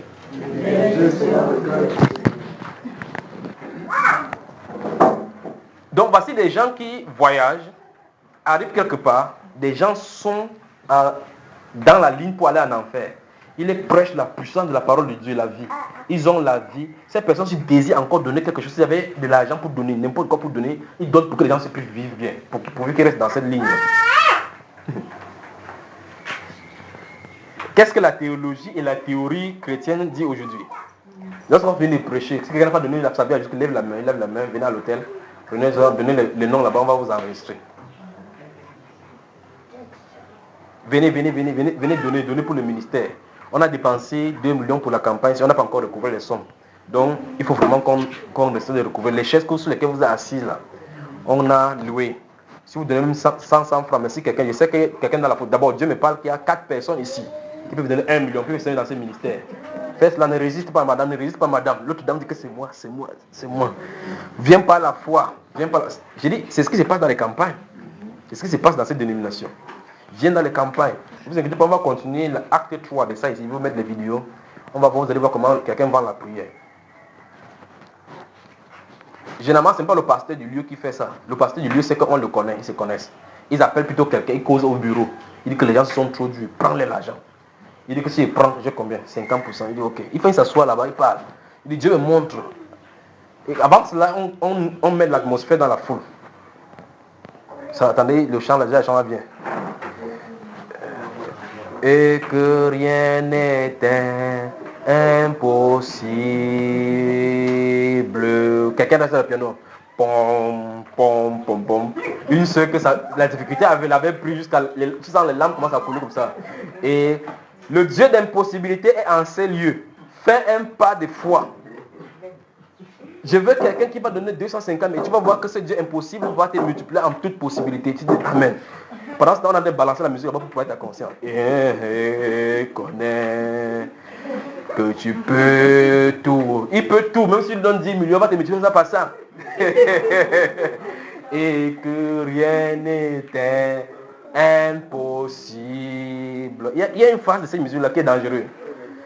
Seigneur, fais-moi voir ta gloire. Bien-aimé, venez donner. Donnez à deux fois. Seigneur, fais-moi voir. Alors, tu vois que c'est Matthieu ouvre sa sac comme ça là. Que Seigneur, comme je donne ça, sache que c'est mon lac ici. Je vais voir ta gloire. Vous donnez comme ça. Vous allez rentrer. Remettre l'argent que vous avez pris. Quelque part vous donnez. Tout simplement parce que les gens ont une mauvaise sémence de la parole.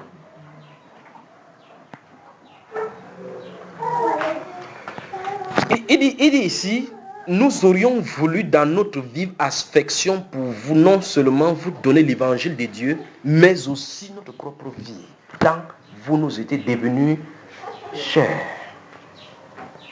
Vous parlez de l'amour, quelqu'un qui ressent le cœur du Seigneur. Alors si Dieu n'a pas envoyé quelqu'un travailler sur ce travail des hommes-ci, la personne va faire du mal à l'œuvre de Dieu. Je dis que si Dieu n'a pas envoyé quelqu'un de le faire, alors la personne va faire plus de mal à l'œuvre de Dieu parce que Dieu agit sur la base de l'amour. C'est sur la base de l'amour qu'il lui agit. J'ai pris que dimanche là arrive. Dis donc, informez les frères et les sœurs pour dimanche, l'autre dimanche là. 11h, on va prêcher. Bref, je vais m'arranger à ce que ça finisse. Parce que je sais que si ça ne finit pas, le prochain, c'est en personne ne viendra. Donc on va prêcher ce jour, même si c'est 23 heures que finit là-bas, on va seulement partir. Il dit tant vous nous étiez devenus chers. Mais qu'est-ce que les pasteurs font aujourd'hui? 100 euros. Je suis allé quelque part, j'ai remarqué un pasteur, l'autre disait que je vais. Vous savez, il y a un pasteur qui racontait, il les a héros, il racontait que quand il était dans le monde des ténèbres, il commandait 365 démons. C'est ce qu'il disait. Il a dit que maintenant il se tient sur ses podiums, comme ça, il a encore l'autorité sur ces démons-là. Et c'est chaque démon, un jour c'est un démon. Donc, si quelqu'un veut mettre 365 000 francs là-bas, dans ce panier-ci, il va commander aux 365 démons qui commandent les 365 jours de ne pas le toucher pendant un an. C'est devant moi, c'est pas que la qualité que j'ai écoutée quelque part. Devant moi qui parlait. Les gens sont sortis, avancés. Au moins 100 personnes étaient devant lui pour donner 365 000. Multiplié par 100, ça vous fait combien? Combien? Dans les calculs mentaux, même ajouter 2 euros, les zéros qui sont derrière 100 là, mettez sur 365 000, vous ne connaissez même pas.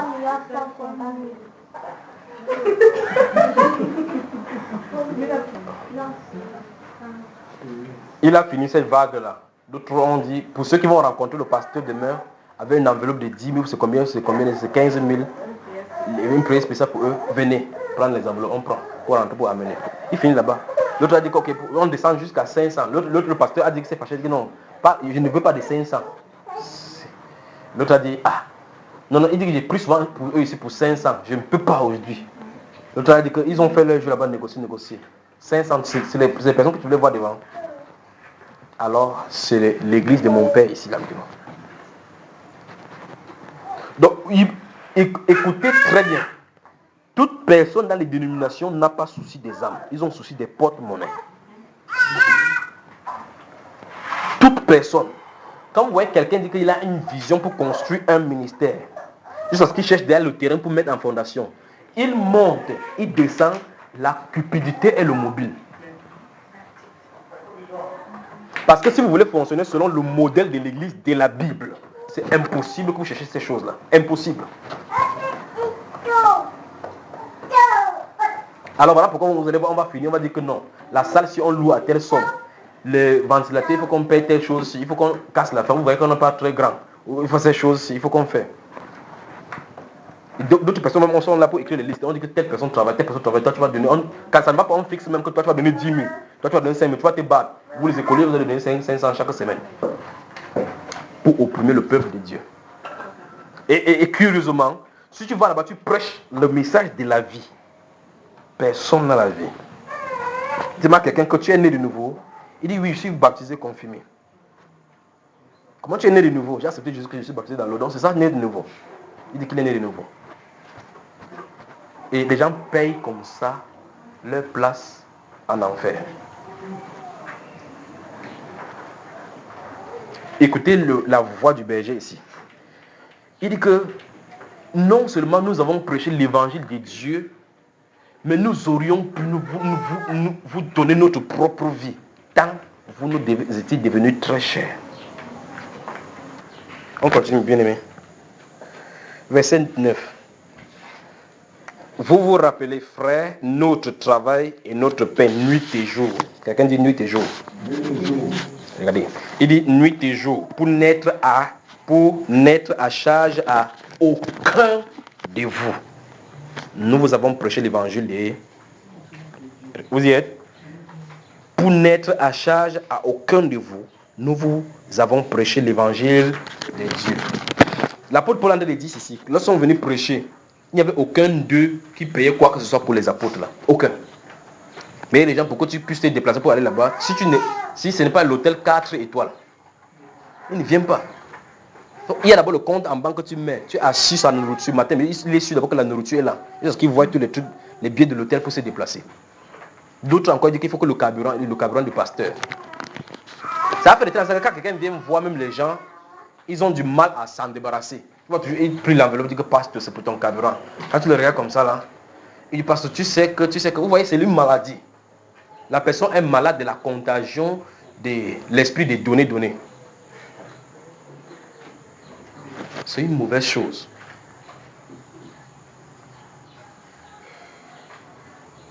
C'est une mauvaise chose.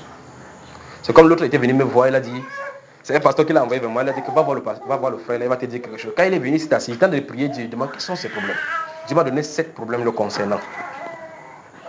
Il dit voici le premier, voici le deuxième, voici le troisième, voici le quatrième. Il a d'abord dit que voici le problème. Ceci est résolu, voici les choses qui sont censées arriver. 7. Quand on sortait, il a dit que frère, tu sais qu'on ne peut pas chez le serviteur de main, c'est écrit où? Demandez tout simplement à ces pasteurs-là que c'est écrit où dans votre Bible qu'on ne va pas devant le serviteur de Dieu les mains vides. Demandez seulement le verset là qui vous donne. Il ne peut pas se retrouver ça, surtout pas dans la Bible. Tu savais ça, frère? Que ça ne se trouve pas dans la Bible. Où est-ce qu'il vient pas te prendre ça? Franchement, où est-ce qu'il part prendre ça? Si le serviteur de Dieu par excellence c'est le Seigneur Jésus-Christ, comment se fait-il que les gens viennent lui rendre visite sans bien en main? Je ne comprends pas. Il a sorti l'enveloppe pour donner. Il dit que non frère, ne fais pas ça. Il veut acheter la prophétie.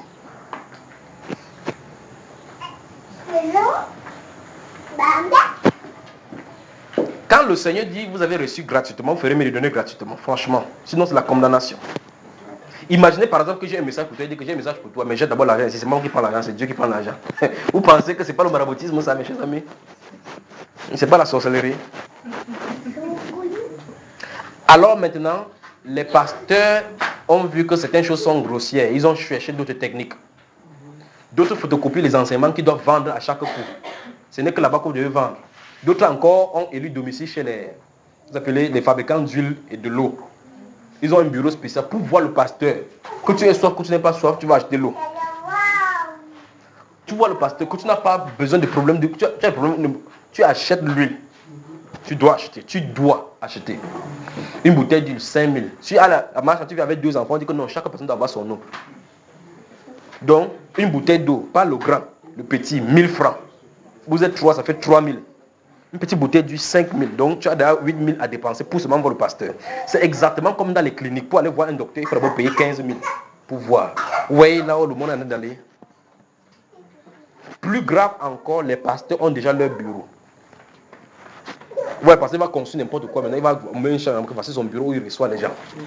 Regardez votre Bible et amusez-vous un peu. Vous avez vu de telles choses dans la Bible. Donc, le pasteur a son bureau. Il sort le matin. Il dit qu'il part où? Il porte sa veste. Il porte le sac où il y a la Bible à l'intérieur et l'huile d'onction.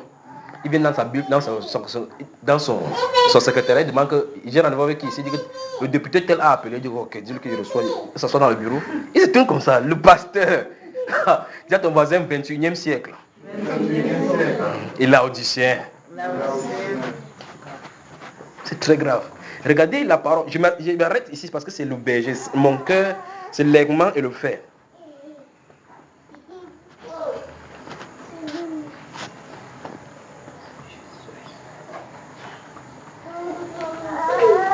Sœur Martine, ça va?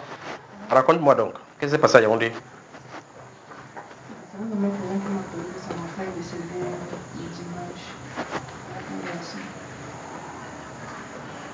Qu'est-ce que tu as pensé? Tu vas aller le saluer. Tu étais à la maison quand?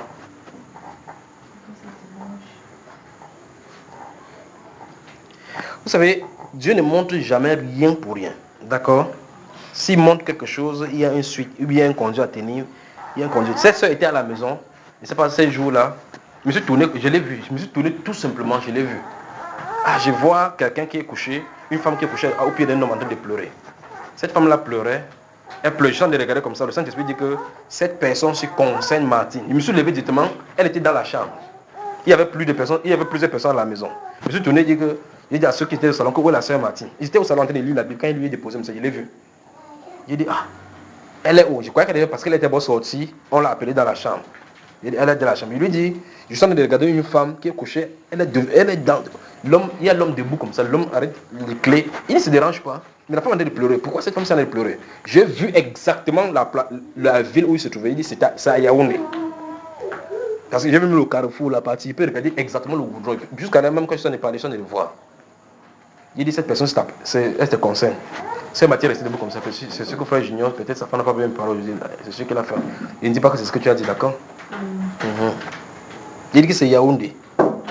Alors la question maintenant que je me poserai maintenant, c'est que tu devrais te poser. Tu dois te poser la question, comment se fait que je suis chez lui, quelque chose doit arriver à Yaoundé. Le Seigneur lui montre qu'il y a une femme qui te concerne, qui a de pleurer au pied d'un homme. Et l'homme est indifférent. Il y a un problème. Le Seigneur ne montre rien pour rien. Alors la question maintenant c'est quoi la suite? Qu'est-ce qui entoure cet événement? C'est elle-même qui t'a appelé. Ton mari qui t'a appelé. Comment lui il était?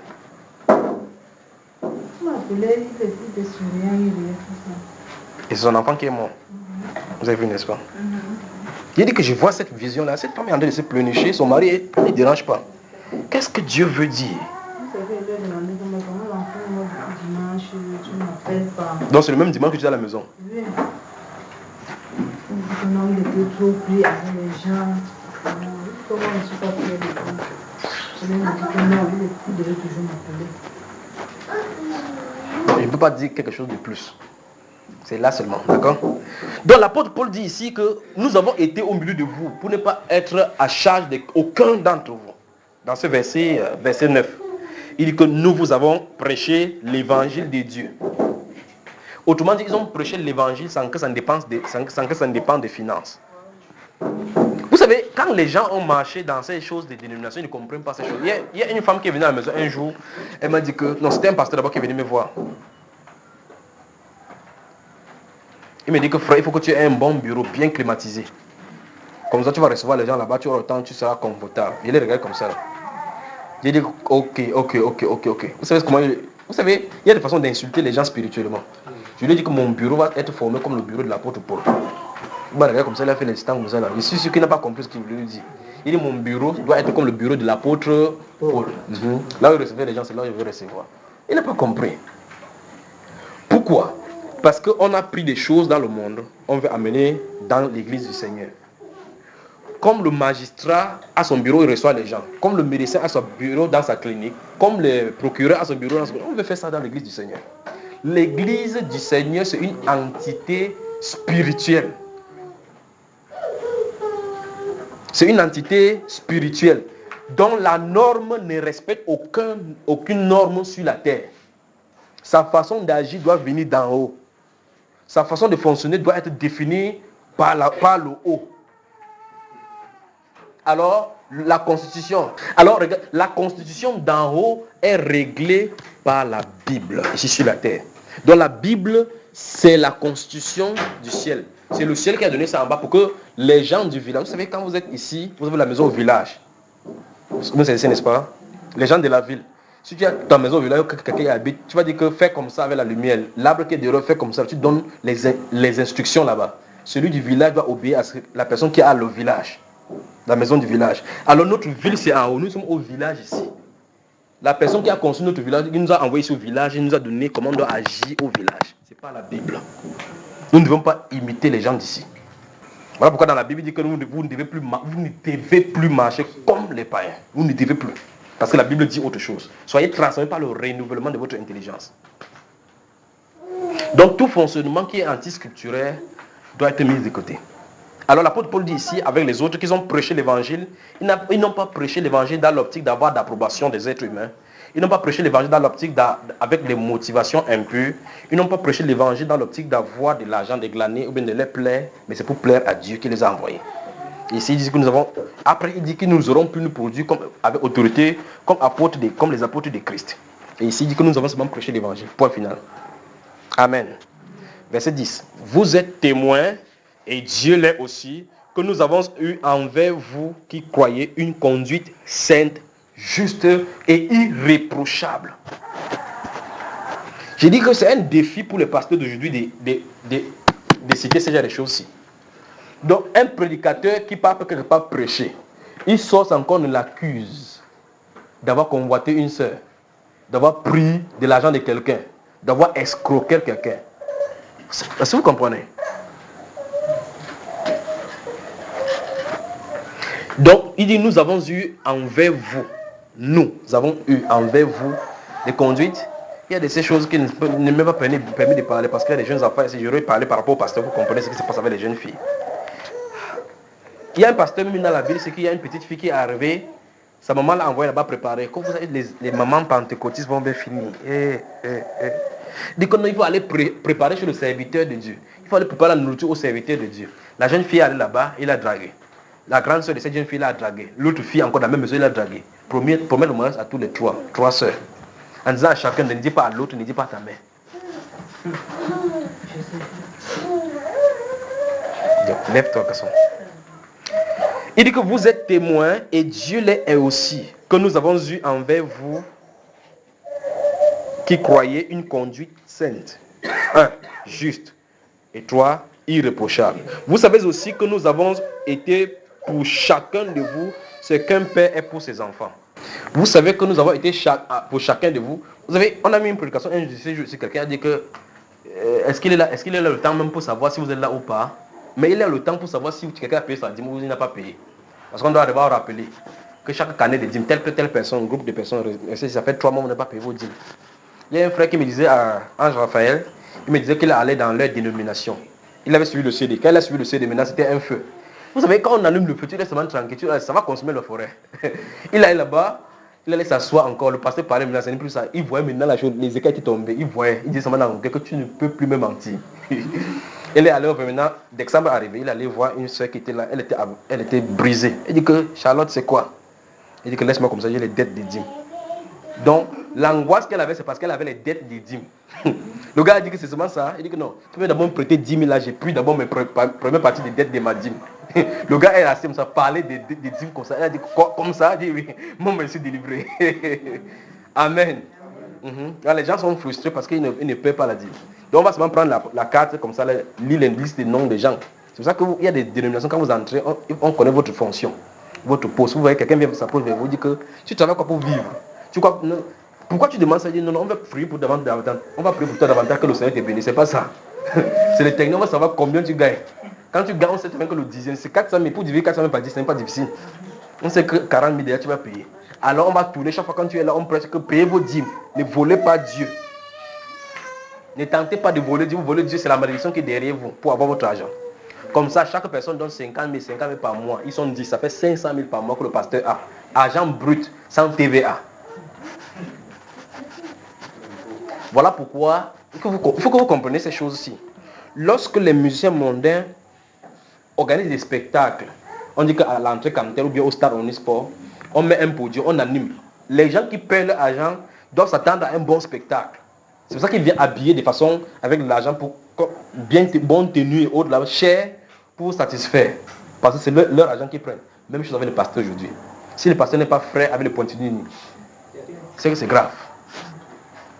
Donc c'est seulement dans ce 20e siècle qu'on a compris que le Dieu qu'on sait c'est un Dieu glorieux. Et le Dieu est glorieux à cause des vestes. D'autres même disent qu'il faut qu'on voit la gloire de Dieu sur toi. Oui. C'est comme ça qu'hier, il était à l'école, il était au portail à la table. J'ai vu 2 étudiants qui étaient en train de causer. Il était observé à causer. Vous entendez là-bas? Une étudiante dit à son camarade que, mais pourquoi les pasteurs d'aujourd'hui sont chauds comme ça? Ils ont tous les bêtes, un genre, pointillés partout. Et elle suivait seulement. Le garçon dit que mais c'est votre argent que vous donnez là-bas, non? C'est le garçon qui lui a dit ça. Il était païen. C'est votre argent que vous donnez là-bas. Il se m'a resté comme ça, dit Seigneur. Nous les païens connaissent ces choses-là. Connaissent. Mais tu vas dire ça aux chrétiens, ils vont dire que non, le Dieu qu'on sait c'est le Dieu glorieux. Souvenez-vous de notre célèbre apôtre.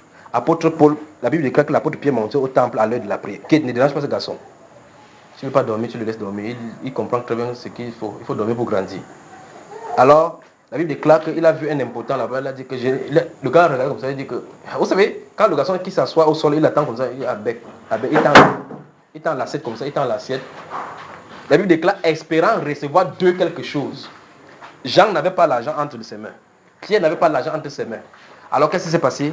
La Bible déclare espérant recevoir de quelque chose. Donc il attendait au moins une pièce, un drachme, un denier, si vous voulez. La Bible déclare que Pierre a dit que je n'ai ni or, ni argent. Mais ce que j'ai, je te donne. Au nom de Jésus-Christ de Nazareth, lève-toi et marche. Waouh, quelle parole. Alors, avec le standard des pasteurs d'aujourd'hui, vous pensez que l'apôtre Paul, Pierre là, qui n'avait ni or ni argent, était un bon pasteur d'après notre époque? Surveillez-le seulement, surveillez sa marche. Surveillez sa marche. Allez un peu dans la prison, le trouver là-bas. Vous avez vu, vous êtes allé dans la prison avec l'apôtre Pierre.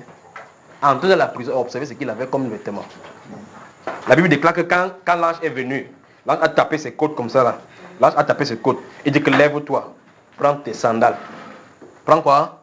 Tes sandales. Porte ta ceinture. Vous savez, il avait une tunique. Prends aussi ton manteau. Il a pris la ceinture. Quand il y a une tunique qui est longue, il a pris la ceinture, c'est 5 ici là. Il a pris le manteau, il met sur lui, il porte sur ma bouche. Quelqu'un dit le pasteur. Suivez-le seulement.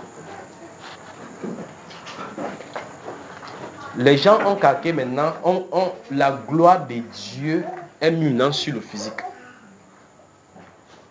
Et Jésus a averti des gens avec cela. Il dit, qui êtes allé vous voir dans le désert?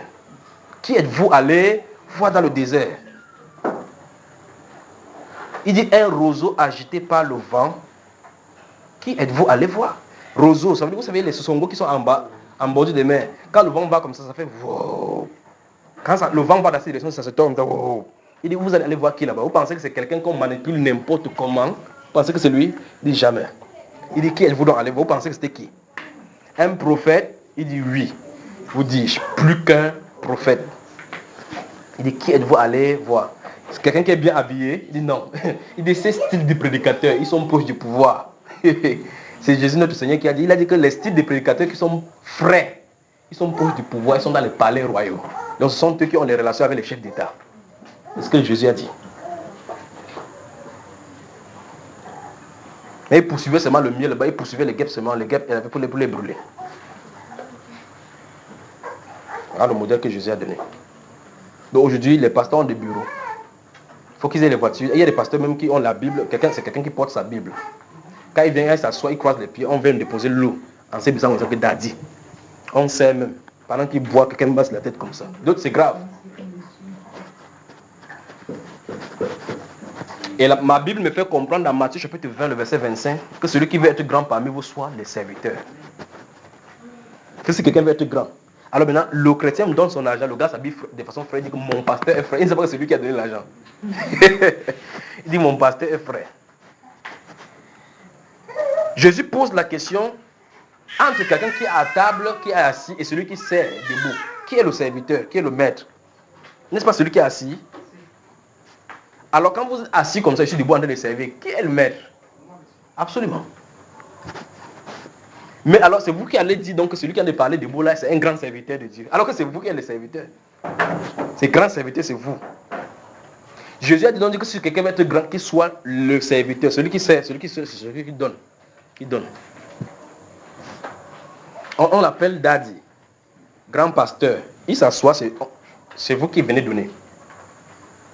Or, il dit ici que vous êtes témoins. Regardez bien, verset 11. Vous savez aussi que nous avons été pour chacun de vous ce qu'un père est pour ses enfants. Dans 2 Corinthiens chapitre 13, vous allez voir, il va dire là-bas que ce n'est pas aux parents, aux enfants amassés pour les parents, c'est aux parents amassés pour les enfants. Donc ce sont les enfants qui doivent chercher pour les parents, ou bien c'est les parents qui doivent chercher pour les enfants. N'est-ce pas les parents qui disent, je t'ai laissé telle chose, laissé telle chose pour ta soeur, c'est pas ces parents qui disent comme ça. Aujourd'hui donc, nous disons dans l'église que Daddy, ça veut dire quoi? Nous disons quoi? Père. On appelle comme ça Père, mais c'est nous qui venons donner. Père, je suis venu te donner telle chose aujourd'hui. Que même si tu as l'héritage que ton père t'a laissé, donne la dîme de ça. Même si tu as les chaises dans ta maison qui est 10, un dixième appartient à Dieu. C'est quelle Bible on lit? Ouais, pourquoi on a besoin de lire la Bible, n'est-ce pas? Continuons ici, verset 12.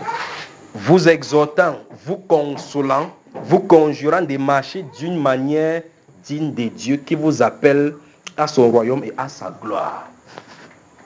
Voilà la communication que les pères et les enfants ont eue.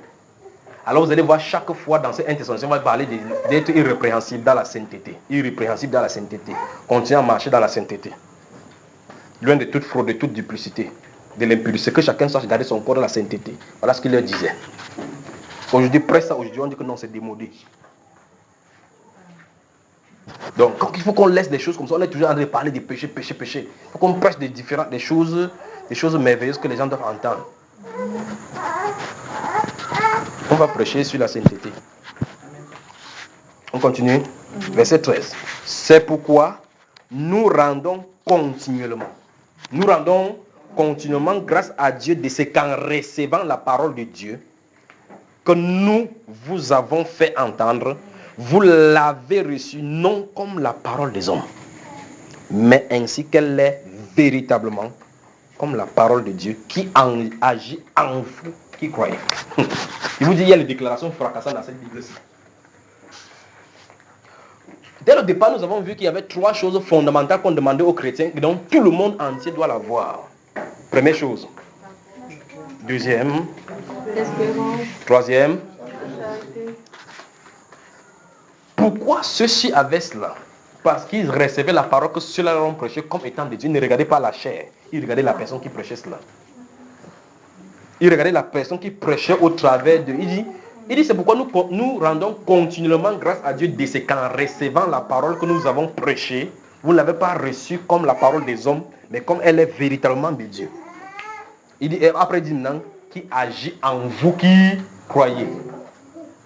Lorsque tu reçois comme la parole de Dieu, qu'est-ce que ça fait? Ça agit en vous. Souvenez-vous de la prière que nous avons faite dès le départ ici. Nous avons fait un seul sujet de prière. Vous vous souvenez, n'est-ce pas? Amen. Vous vous souvenez du sujet de prière qu'on a fait ici dès le départ? Un seul. Regardez bien ce que l'apôtre Paul dit maintenant. Il dit que qui agit en vous qui croyez. Ça va agir. Si tu crois, ça agit. Avançons verset 14.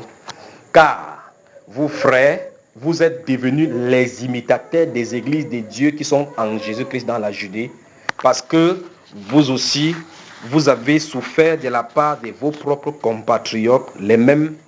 Vous y êtes? les mêmes maux qu'elles ont souffert de la part des Juifs. C'est-à-dire que si vous croyez en Jésus-Christ de la même façon, vous souffrez de la même façon. Tous ceux qui veulent vivre pieusement en Jésus-Christ seront persécutés. Vous y êtes? Tous ceux qui veulent vivre pieusement en Jésus-Christ seront persécutés. Continuons rapidement. Ce sont ces Juifs qui ont fait mourir le Seigneur Jésus et les prophètes qui ont persécuté, qui nous ont persécutés, qui ne plaisent point à Dieu et qui sont ennemis de tous les hommes, les Juifs. Donc, tout le monde a chaud comme ça, c'est moi toi qui as chaud, parce qu'il faut que tu mettes le ventilateur. Non. Verset 16. Nous empêchant de parler aux païens pour qu'ils soient sauvés, en sorte qu'ils ne cessent de mettre le comble à leur péché. Mais la colère a fini par les atteindre. Pour nous, frères, après avoir été quelque temps séparés de vous de corps, mais non de cœur. Frère, quel amour ces apôtres avaient pour les croyants. Donc, même quand, souvenez-vous du verset 3 qu'on a lu au chapitre 1. Même comme ils sont séparés, ils ne cessent pas dans la prière. Nous sommes proches d'ici, dans la même ville, même dans les mêmes quartiers. Je dis nous ici à l'intérieur. C'est à peine qu'on se rend visite. C'est à peine qu'on déjà même qu'on ne prie même pas pour soi. Quand il y a assez de nourriture, on dit que demain mangeons et buvons, car demain nous mourrons. Quand il n'y a pas, on dit que Dieu lui-même ne voit pas que je souffre. On commence à murmurer. Ceux-ci, on dit qu'ils demeurent continuellement dans les actions de grâce. Ils demeurent continuellement, sans cesse, faisant mention de ces chrétiens dans la prière. L'Église. Il dit pour nous, frères, après avoir été quelque temps séparés de vous, des corps, mais non des cœurs, nous avons eu d'autant plus ardemment le vif désir de vous voir. Vous y êtes? Le vif désir de vous voir. Donc on souhaite aller rencontrer les Thessaloniciens encore pour communier. C'est ça le feu de la communion, de la communication. Le vrai amour entre les frères fait de telle sorte que quand l'un n'est pas là, on sent son manque. Pas la qualité que quelqu'un vous a pop. Écoutez bien, observez bien. Vous dites, vous en êtes de parler. Vous attendez. On voit la tête. C'est le coup gars là, il dérange. Vous voyez, n'est-ce pas? C'est-à-dire que quelqu'un toque votre maison, pop. Tu ne sais pas qui c'est. Quand tu ouvres ça, comme tu as ouvert, c'est parce que c'est la Bible qui fait que tu ne peux plus fermer. Tu te tournes comme ça, tu dis que frère, assieds-toi. C'est tube dans le cœur. Dis à ton voisin, l'amour doit être vrai.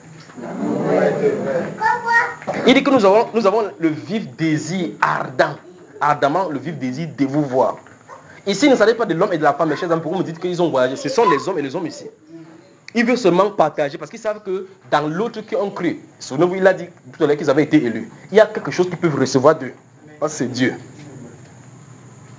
Verset 18. Aussi, voulions-nous aller vers vous, du moins moi, Paul, une et même 2 fois. Mais Satan nous en a empêchés. Satan.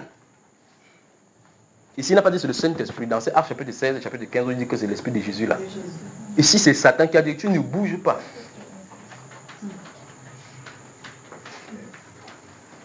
Parce que Satan savait très bien que si l'apôtre ne peut pas se joindre à ceux-là, avec leur dimension de l'amour, c'est qu'on va le déloger dans la planète Mars. Verset 19. Qui est, écoutez très bien. Je vous ai toujours dit, c'est une chose en parabole, vous ne saisissez pas. Quand on va lire ces versets comme ça, vous allez commencer à comprendre. Qui est en effet notre espérance, virgule, ou notre joie, virgule, ou notre couronne de gloire. Qui est? N'est-ce pas vous aussi devant notre Seigneur Jésus-Christ lors de son avènement? Vous avez vu, n'est-ce pas? Donc les prédicateurs ne savent même pas quelle gloire il y a à servir. Ils ne savent pas tout simplement. Vous attendez, les prédicateurs se mettent en chair le dimanche, ils prêchent en disant que même si vous ne venez pas, je m'en fous. Je sais que j'ai ma place là-bas. Oui, ils ne savent même pas ce qu'ils disent.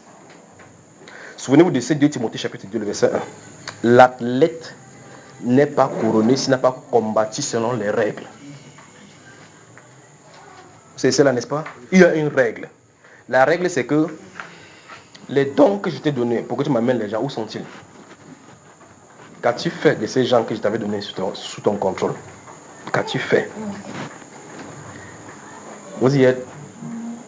Il dit ce sont les chrétiens, c'est l'apôtre Paul qui en a dit. Il dit que c'est vous qui êtes vous comme ça là, parce que les grâces que Dieu nous a données, ça a permis qu'on vous fasse venir dans le corps.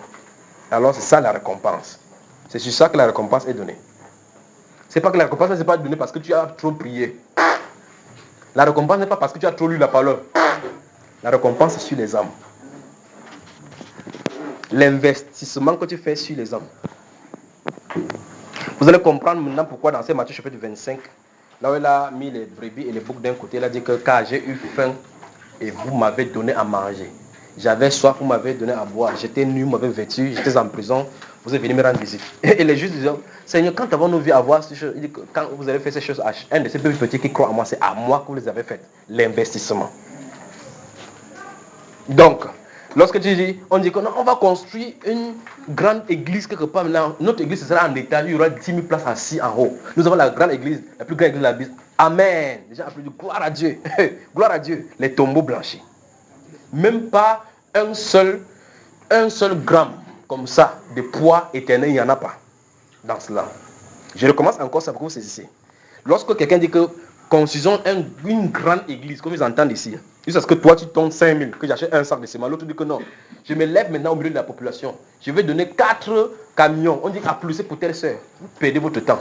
Il dit bien même pas un gramme de récompense, ne se trouve pas. Parce que Dieu n'a jamais invité quelqu'un à semer dans ce domaine-là. Vous saisissez, n'est-ce pas? Ok.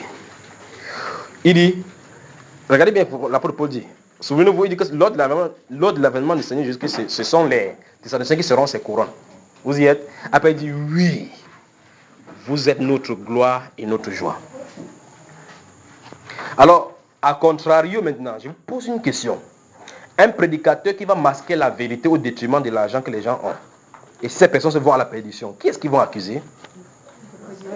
Donc c'est aussi sa couronne en enfer. Absolument. Parce que souvenez-vous de ceci. Dans Jacques chapitre 3, le verset 1, il a dit que frères, prenez garde à ce qu'il n'y ait pas parmi nous beaucoup de personnes qui se mettent à enseigner. Parce que vous savez comment on sera jugé plus sévèrement. Parce qu'à partir de l'enseignement, tu peux envoyer quelqu'un en enfer.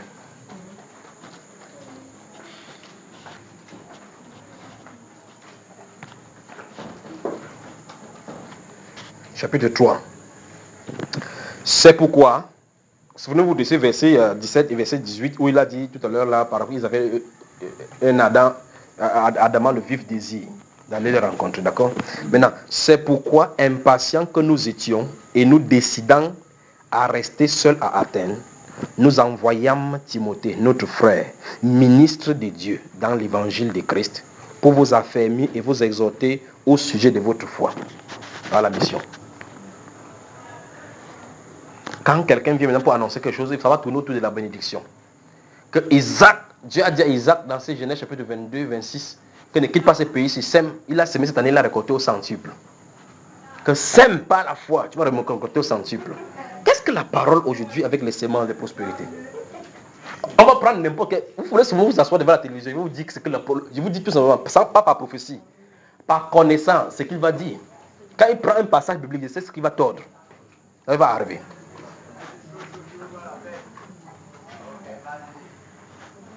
Que sème, tu vas voir au centuple. Dieu, c'est le Dieu de multiplication. Sème, sème où?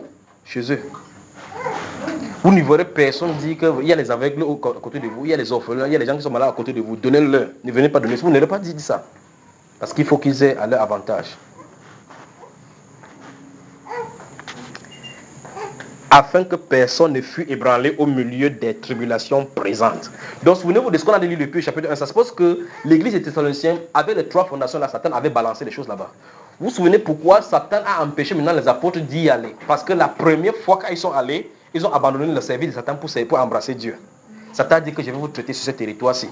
Alors ils ont emmené Timothée, envoyé Timothée pour que Timothée parte les fortifier, afin que la persécution que les gens ont eue là-bas, que personne ne lâche à cause de la persécution. Nous y êtes? Verset 2.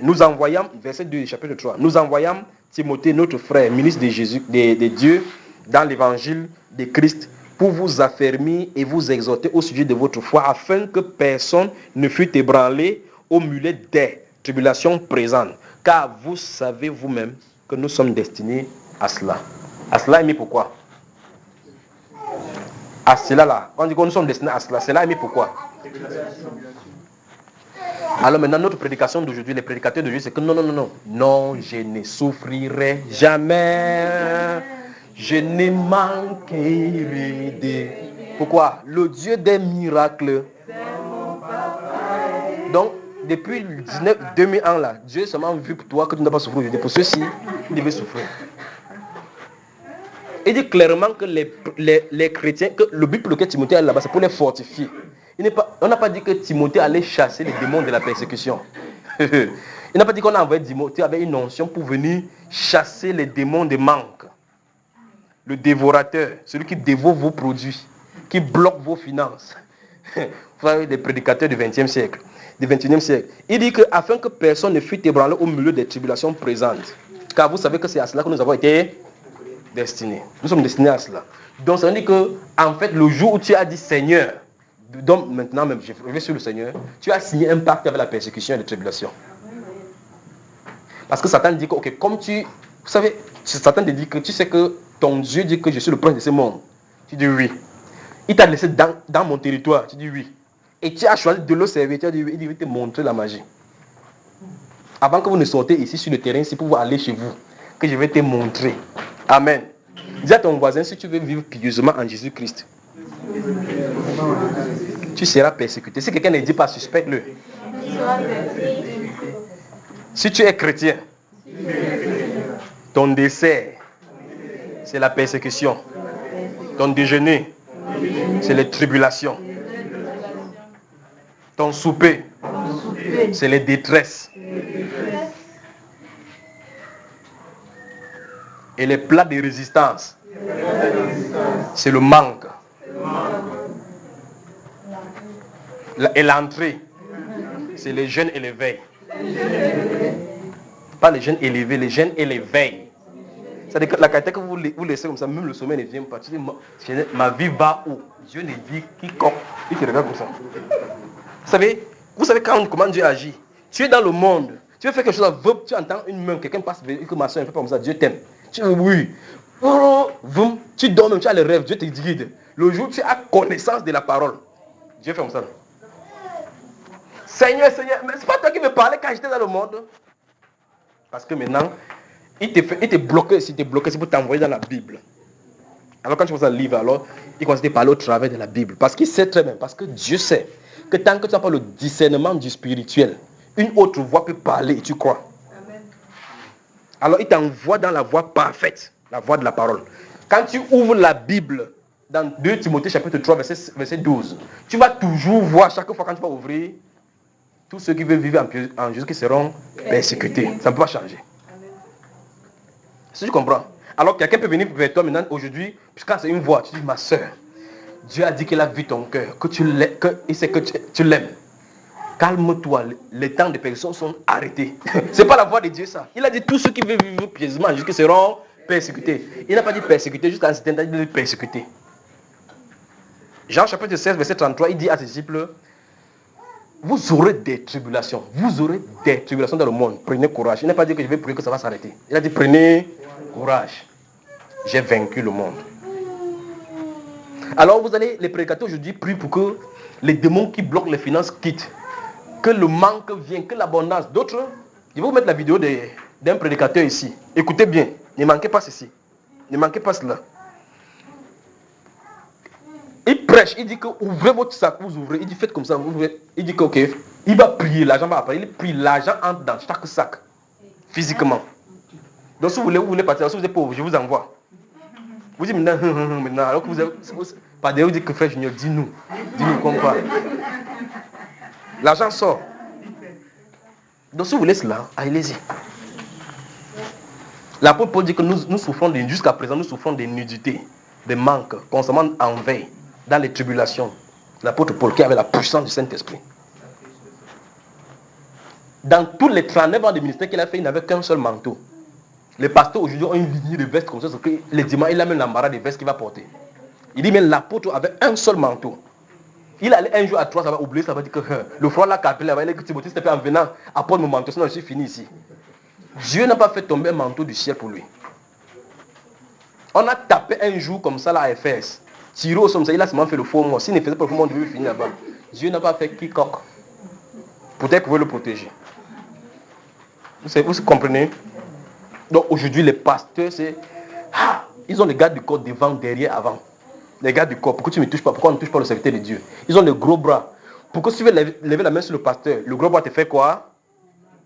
Il te tape. Il te tape. Le gros bras te tape. Tant que tu touches le pasteur, tu vas voir ce que le gros bras t'a appuyé le cou, comme ça tu vas donner ta vie à Jésus. Tu vas faire les pieds comme ça, que je donne ma vie à Jésus. On dit ok. Maintenant, comme tu as donné ta vie à Jésus, on te laisse tranquille. Pourquoi? Parce que nous voulons imiter les mondains. En fait, souvenez-vous de ce que j'en ai dit. Tous ces exemples qui sont prend là, ces gens ne sont pas les prédicateurs selon la Bible. Ce ne sont pas les prédicateurs selon la Bible. Parce que les bergers selon la Bible, c'est ce dont on est en train de lire ici. Nous aurons pu nous produire comme apôtres de Christ. Du temps que vous nous étiez devenus chers. Avançons ici. Verset 4. Et lorsque nous étions auprès de vous, écoutez très bien. Et lorsque nous étions auprès de vous, nous vous annoncions d'avance que nous serons exposés à des tribulations comme cela est arrivé et comme vous le savez. Donc pendant qu'il était prêché, que sachez que ceci, la vie chrétienne que vous avez là n'est pas facile. Au milieu de ton travail, à l'école, on va se moquer de toi. On va dire comment tu as fané comme ça, comment tu es devenu comme une grande mère comme ça. J'aime te voir quand tu es sexy, quand tes fesses bougent là, bip, bip, bip, bip, c'est là où j'aime. Mais pourquoi tu ne fais plus comme ça là? Pourtant tu es une bonne jeune fille. Il dit que on vous disait que vous devez être exposé à ça. Et c'est ce qu'il prêchait. Vous ne verrez aucun verset sur la prédication de l'argent dans cette Bible-ci. Mais aujourd'hui, on prend n'importe quoi. C'est pour parler de l'argent. C'est pour parler de l'argent. N'importe quoi va tourner autour de l'argent. Vous y êtes? Je vais m'arrêter au chapitre 3. Déjà au chapitre 3. Et puis, je vais prendre des questions là-bas. S'il y a des questions derrière moi. Verset 5. Ainsi, dans mon impatience, j'envoyais m'informer de votre foi dans la crainte que le tentateur ne vous eût tenté et que nous eussions travaillé en vain. Donc, étant loin, l'apôtre Paul veille sur les Thessaloniciens pour voir que peut-être au mur de tentation, ils sont rentrés dans le monde. Verset 6. Mais Timothée, récemment arrivé ici de chez vous, nous a donné de bonnes nouvelles de votre foi et de votre charité. Tu fais me quitter avec cet enfant, allez voir son père là-bas dehors. Et nous a dit que vous avez toujours de nous un bon souvenir, désirant nous voir comme nous désirons aussi vous voir. Quelqu'un dit l'amour réciproque. Pensez qu'un pasteur vient prêcher par votre argent, la prochaine fois qu'on annonce qu'il vient, vous allez encore aller là-bas. En conséquence, frères, au milieu de toutes nos calamités, remarquez très bien la personne qui en a parlé maintenant, dont les apôtres sont impliqués là-dedans maintenant. Au milieu de toutes nos calamités et de nos tribulations, nous avons été consolés à votre sujet à cause de votre foi. Vous voyez ce qui les console? Ce qui les console, ce n'est pas qu'ils ont de grosses voitures, ni de belles maisons, ni de l'argent, mais que les gens tiennent ferme dans la vérité, malgré les problèmes. Ne suivez pas les moqueries, ne cédez pas à la moquerie. Regardez, que depuis que tu es en Christ, pourquoi ta situation ne change pas? Ne moquez pas. Ne suivez pas cela. Lorsqu'on va dire de telles choses de vous, c'est la puissance du poids de ce qui vous attend de l'autre côté qui est en train de résonner comme ça. Vous savez, n'est-ce pas? Lorsqu'on vous dit de ces choses de vous, c'est ce que Jésus a dit. Heureux serez-vous lorsqu'on vous parlera toutes sortes de mauvaises choses à cause de moi. Car votre récompense est grande dans les cieux. Luc chapitre 6. C'est ici, n'est-ce pas? Ok. Ici il dit, car maintenant nous vivons puisque vous demeurez fermes dans le Seigneur. Il veut dire, nous pouvons souffler maintenant. Quand il dit nous vivons, ça ne veut pas dire qu'ils sont de vivre. Il veut dire, maintenant je peux souffler. Parce que je ne sais pas ce qui est arrivé là-bas. D'accord? Ok, maintenant verset 9. Quelle action de grâce, en effet, nous pouvons rendre à Dieu à votre sujet pour toute la joie que nous éprouvons à cause de vous devant notre Dieu. Nuit et jour, gardez ceci à l'esprit. Nuit et jour, nous le prions avec extrême ardeur. Ça, c'est les pasteurs qui parlent comme ça. Il dit nuit et jour, ils sont devant Dieu pour prier. Le but pour lequel ils prient, pourquoi? C'est pour que Dieu permette qu'ils partent les rencontrer. Souvenez-vous, parce qu'il a dit là-bas que Satan a bloqué, qu'il ne puisse pas aller. Donc tant que Dieu n'ouvre pas le chemin, il ne peut pas avancer. Les prédicateurs de Dieu disent que Satan n'a pas le pouvoir sur lui, il met la main dans la poche comme ça. Il dit que Satan me connaît. Satan le regarde comme ça, il me cherche chez moi. Donc pour que, vous savez, écoutez très bien. Satan a intérêt, même si un prédicateur l'insulte. Je vais dire quelque chose qui risque de sembler vous être bizarre. Un prédicateur de chez Satan peut insulter Satan, Satan ne dit absolument rien. Parce qu'il sait que derrière lui, il va avoir beaucoup d'âmes.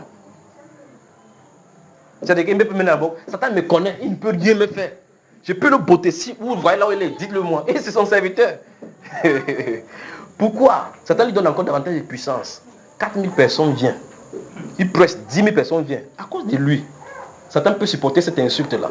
À cause de ces 5 000 personnes qu'il veut. C'est qu'il devait les livrer en spectacle. C'est l'apôtre Paul qui a la puissance du Saint-Esprit. Qui a les révélations des choses que Dieu avait cachées en lui avant de créer le monde. Il dit Satan l'a empêché. Satan l'a empêché. Un jour, il doit avec quelqu'un, le parler attend la personne, il ne peut pas prier la personne guérie. Parce qu'il savait que cette puissance ne dépend pas de lui. Alors, il prie nuit et jour avec une extrême ardeur de nous permettre de vous voir et de compléter ce qui manque à votre foi. Ce n'est pas son œuvre, c'est l'œuvre du Seigneur. Il va dire la même chose au Romains au chapitre 1.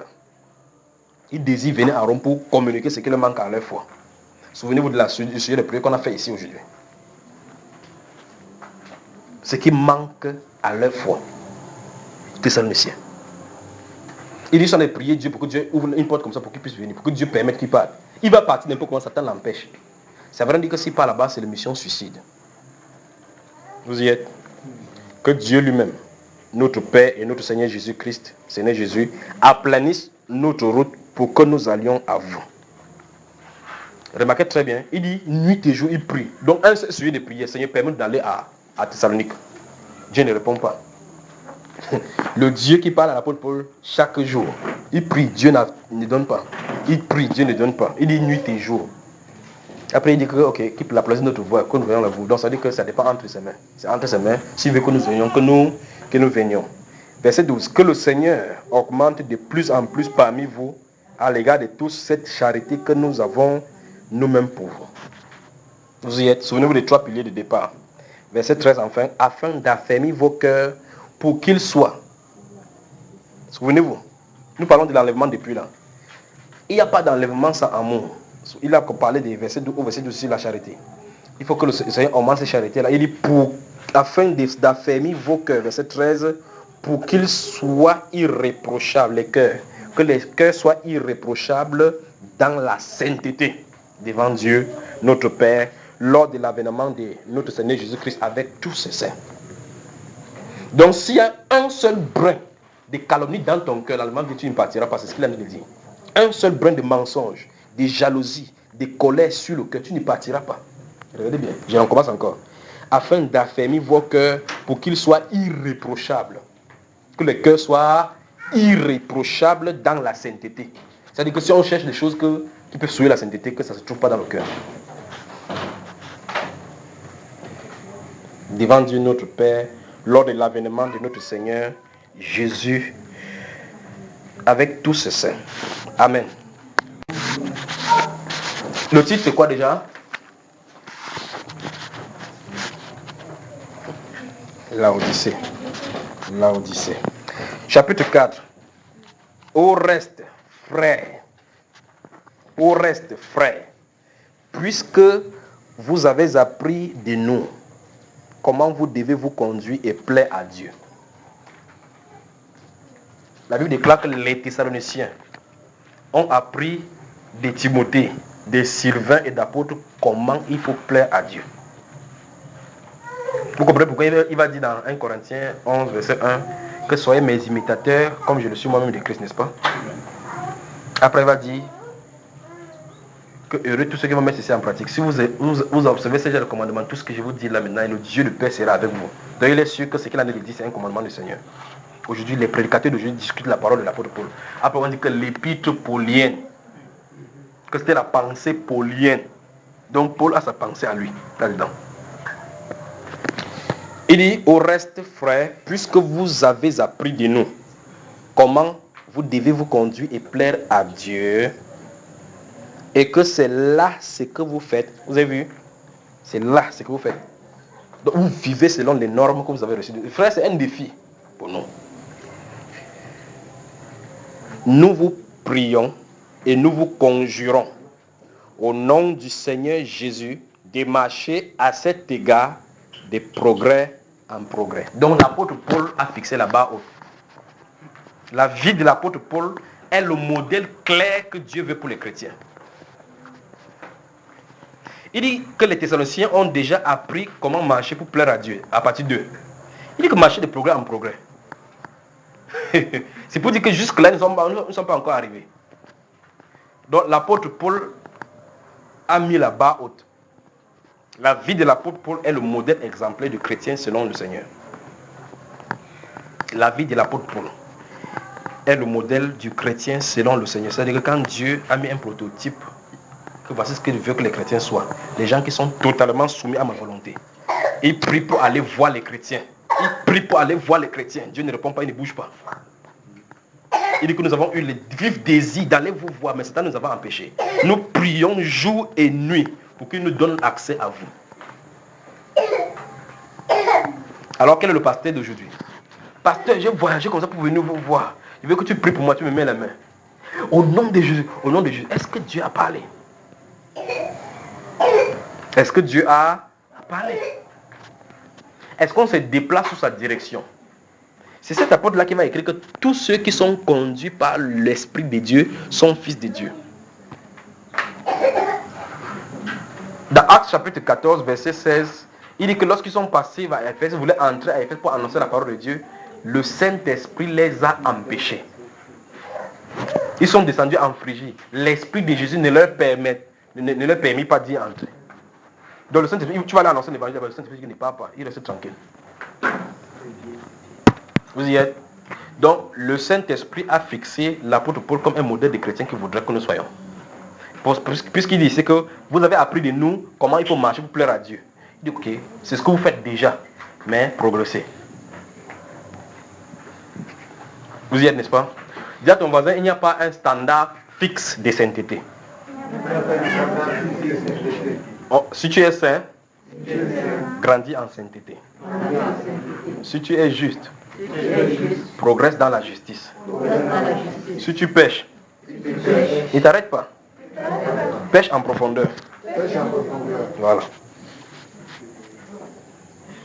On continue. Je peux continuer là. Vous savez, nous sommes au verset 2. Vous savez en effet quel précepte, vous y êtes, quel précepte nous vous avons donné de la part du Seigneur Jésus. Mais c'est terrible. Je dis, quand il lit les choses comme ça dans la Bible, mon corps tremble partout. Il dit que vous savez quel précepte nous avons donné. Ça veut dire quand ils viennent prêcher, souvenez-vous au chapitre 2, il a dit que ces paroles agissent en eux parce qu'ils ont reçu la parole qu'ils ont prêchée. Les êtres humains ont prêché, non pas comme la parole d'un homme, mais comme la parole de Dieu qu'il est exactement. Et ça a commencé à agir. Vous vous souvenez, n'est-ce pas? Donc quand ils ont prêché, l'apôtre Paul, la chair Paul n'a rien à voir là-dedans. Quelqu'un à l'intérieur de continuer son ministère. Si je vis, ce n'est plus moi qui vis, c'est Christ qui vit en moi. Vous comprenez? Il dit que il y a des préceptes que nous avons institués. Et on va voir certains de ces préceptes-là maintenant. Regardez. Il dit que vous savez en effet quels préceptes nous vous avons donnés. Donc ils sont venus dire des choses. Et ils disent, ces préceptes que nous avons donnés, c'était de la part du Seigneur. Donc le Seigneur leur a commissionné, les a commissionnés d'aller donner cela. Là pourquoi au verset 8 ici en bas dans ce chapitre 4 ci, il va dire que si quelqu'un rejette ces préceptes-là, le Seigneur ne rejette pas un homme. Mais c'est Dieu. On y va? Ok. Après il dit maintenant, regardez verset 2 encore. Vous savez en effet quel précepte nous vous avons donné de la part du Seigneur Jésus. Ce que Dieu veut. Donc Jésus leur a dit que voici ce que Dieu veut. Jésus leur a dit que voici ce que Dieu veut. Souvenez-vous de cette parole de l'évangile.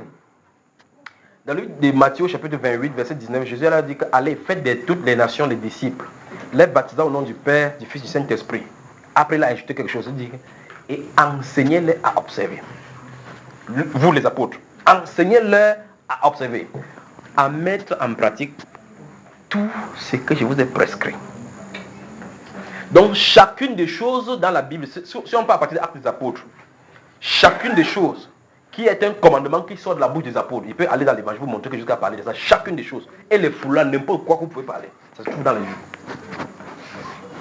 En tant que serviteur du Seigneur, Dieu très haut, je peux aller dans les paroles de Jésus et vous les montrer. Qu'il leur a dit, il a dit tout cela. Vous y êtes?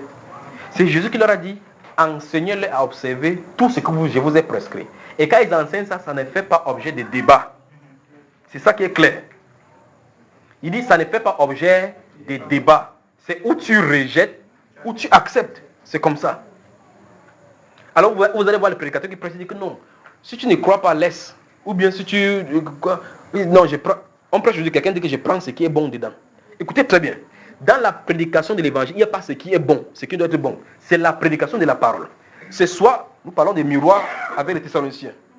Les Thessaloniciens, quand ils ont entendu l'apôtre Paul, Timothée et Sylvain parler, ils ont reconnu que ce n'est pas eux, ils ont reconnu Dieu derrière. Point final. Ils ont reçu. Vous y êtes? Alors les apôtres prêchent, les gens reçoivent, ils disent que ce sont les préceptes du Seigneur Jésus-Christ. Vous y êtes là? Aujourd'hui on prêche. Quelqu'un dit, prêche, il dit, moi je ne suis pas d'accord avec ce que l'apôtre Paul a dit là. Donc quelqu'un croit qu'il a autorité pour dire que je ne suis pas d'accord. Prenez 1 Timothée, ouvrez 1 Timothée de votre 1 Thessaloniciens, 1 Corinthiens dans votre Bible, voir. 1 Corinthiens, chapitre 11. Vous y êtes?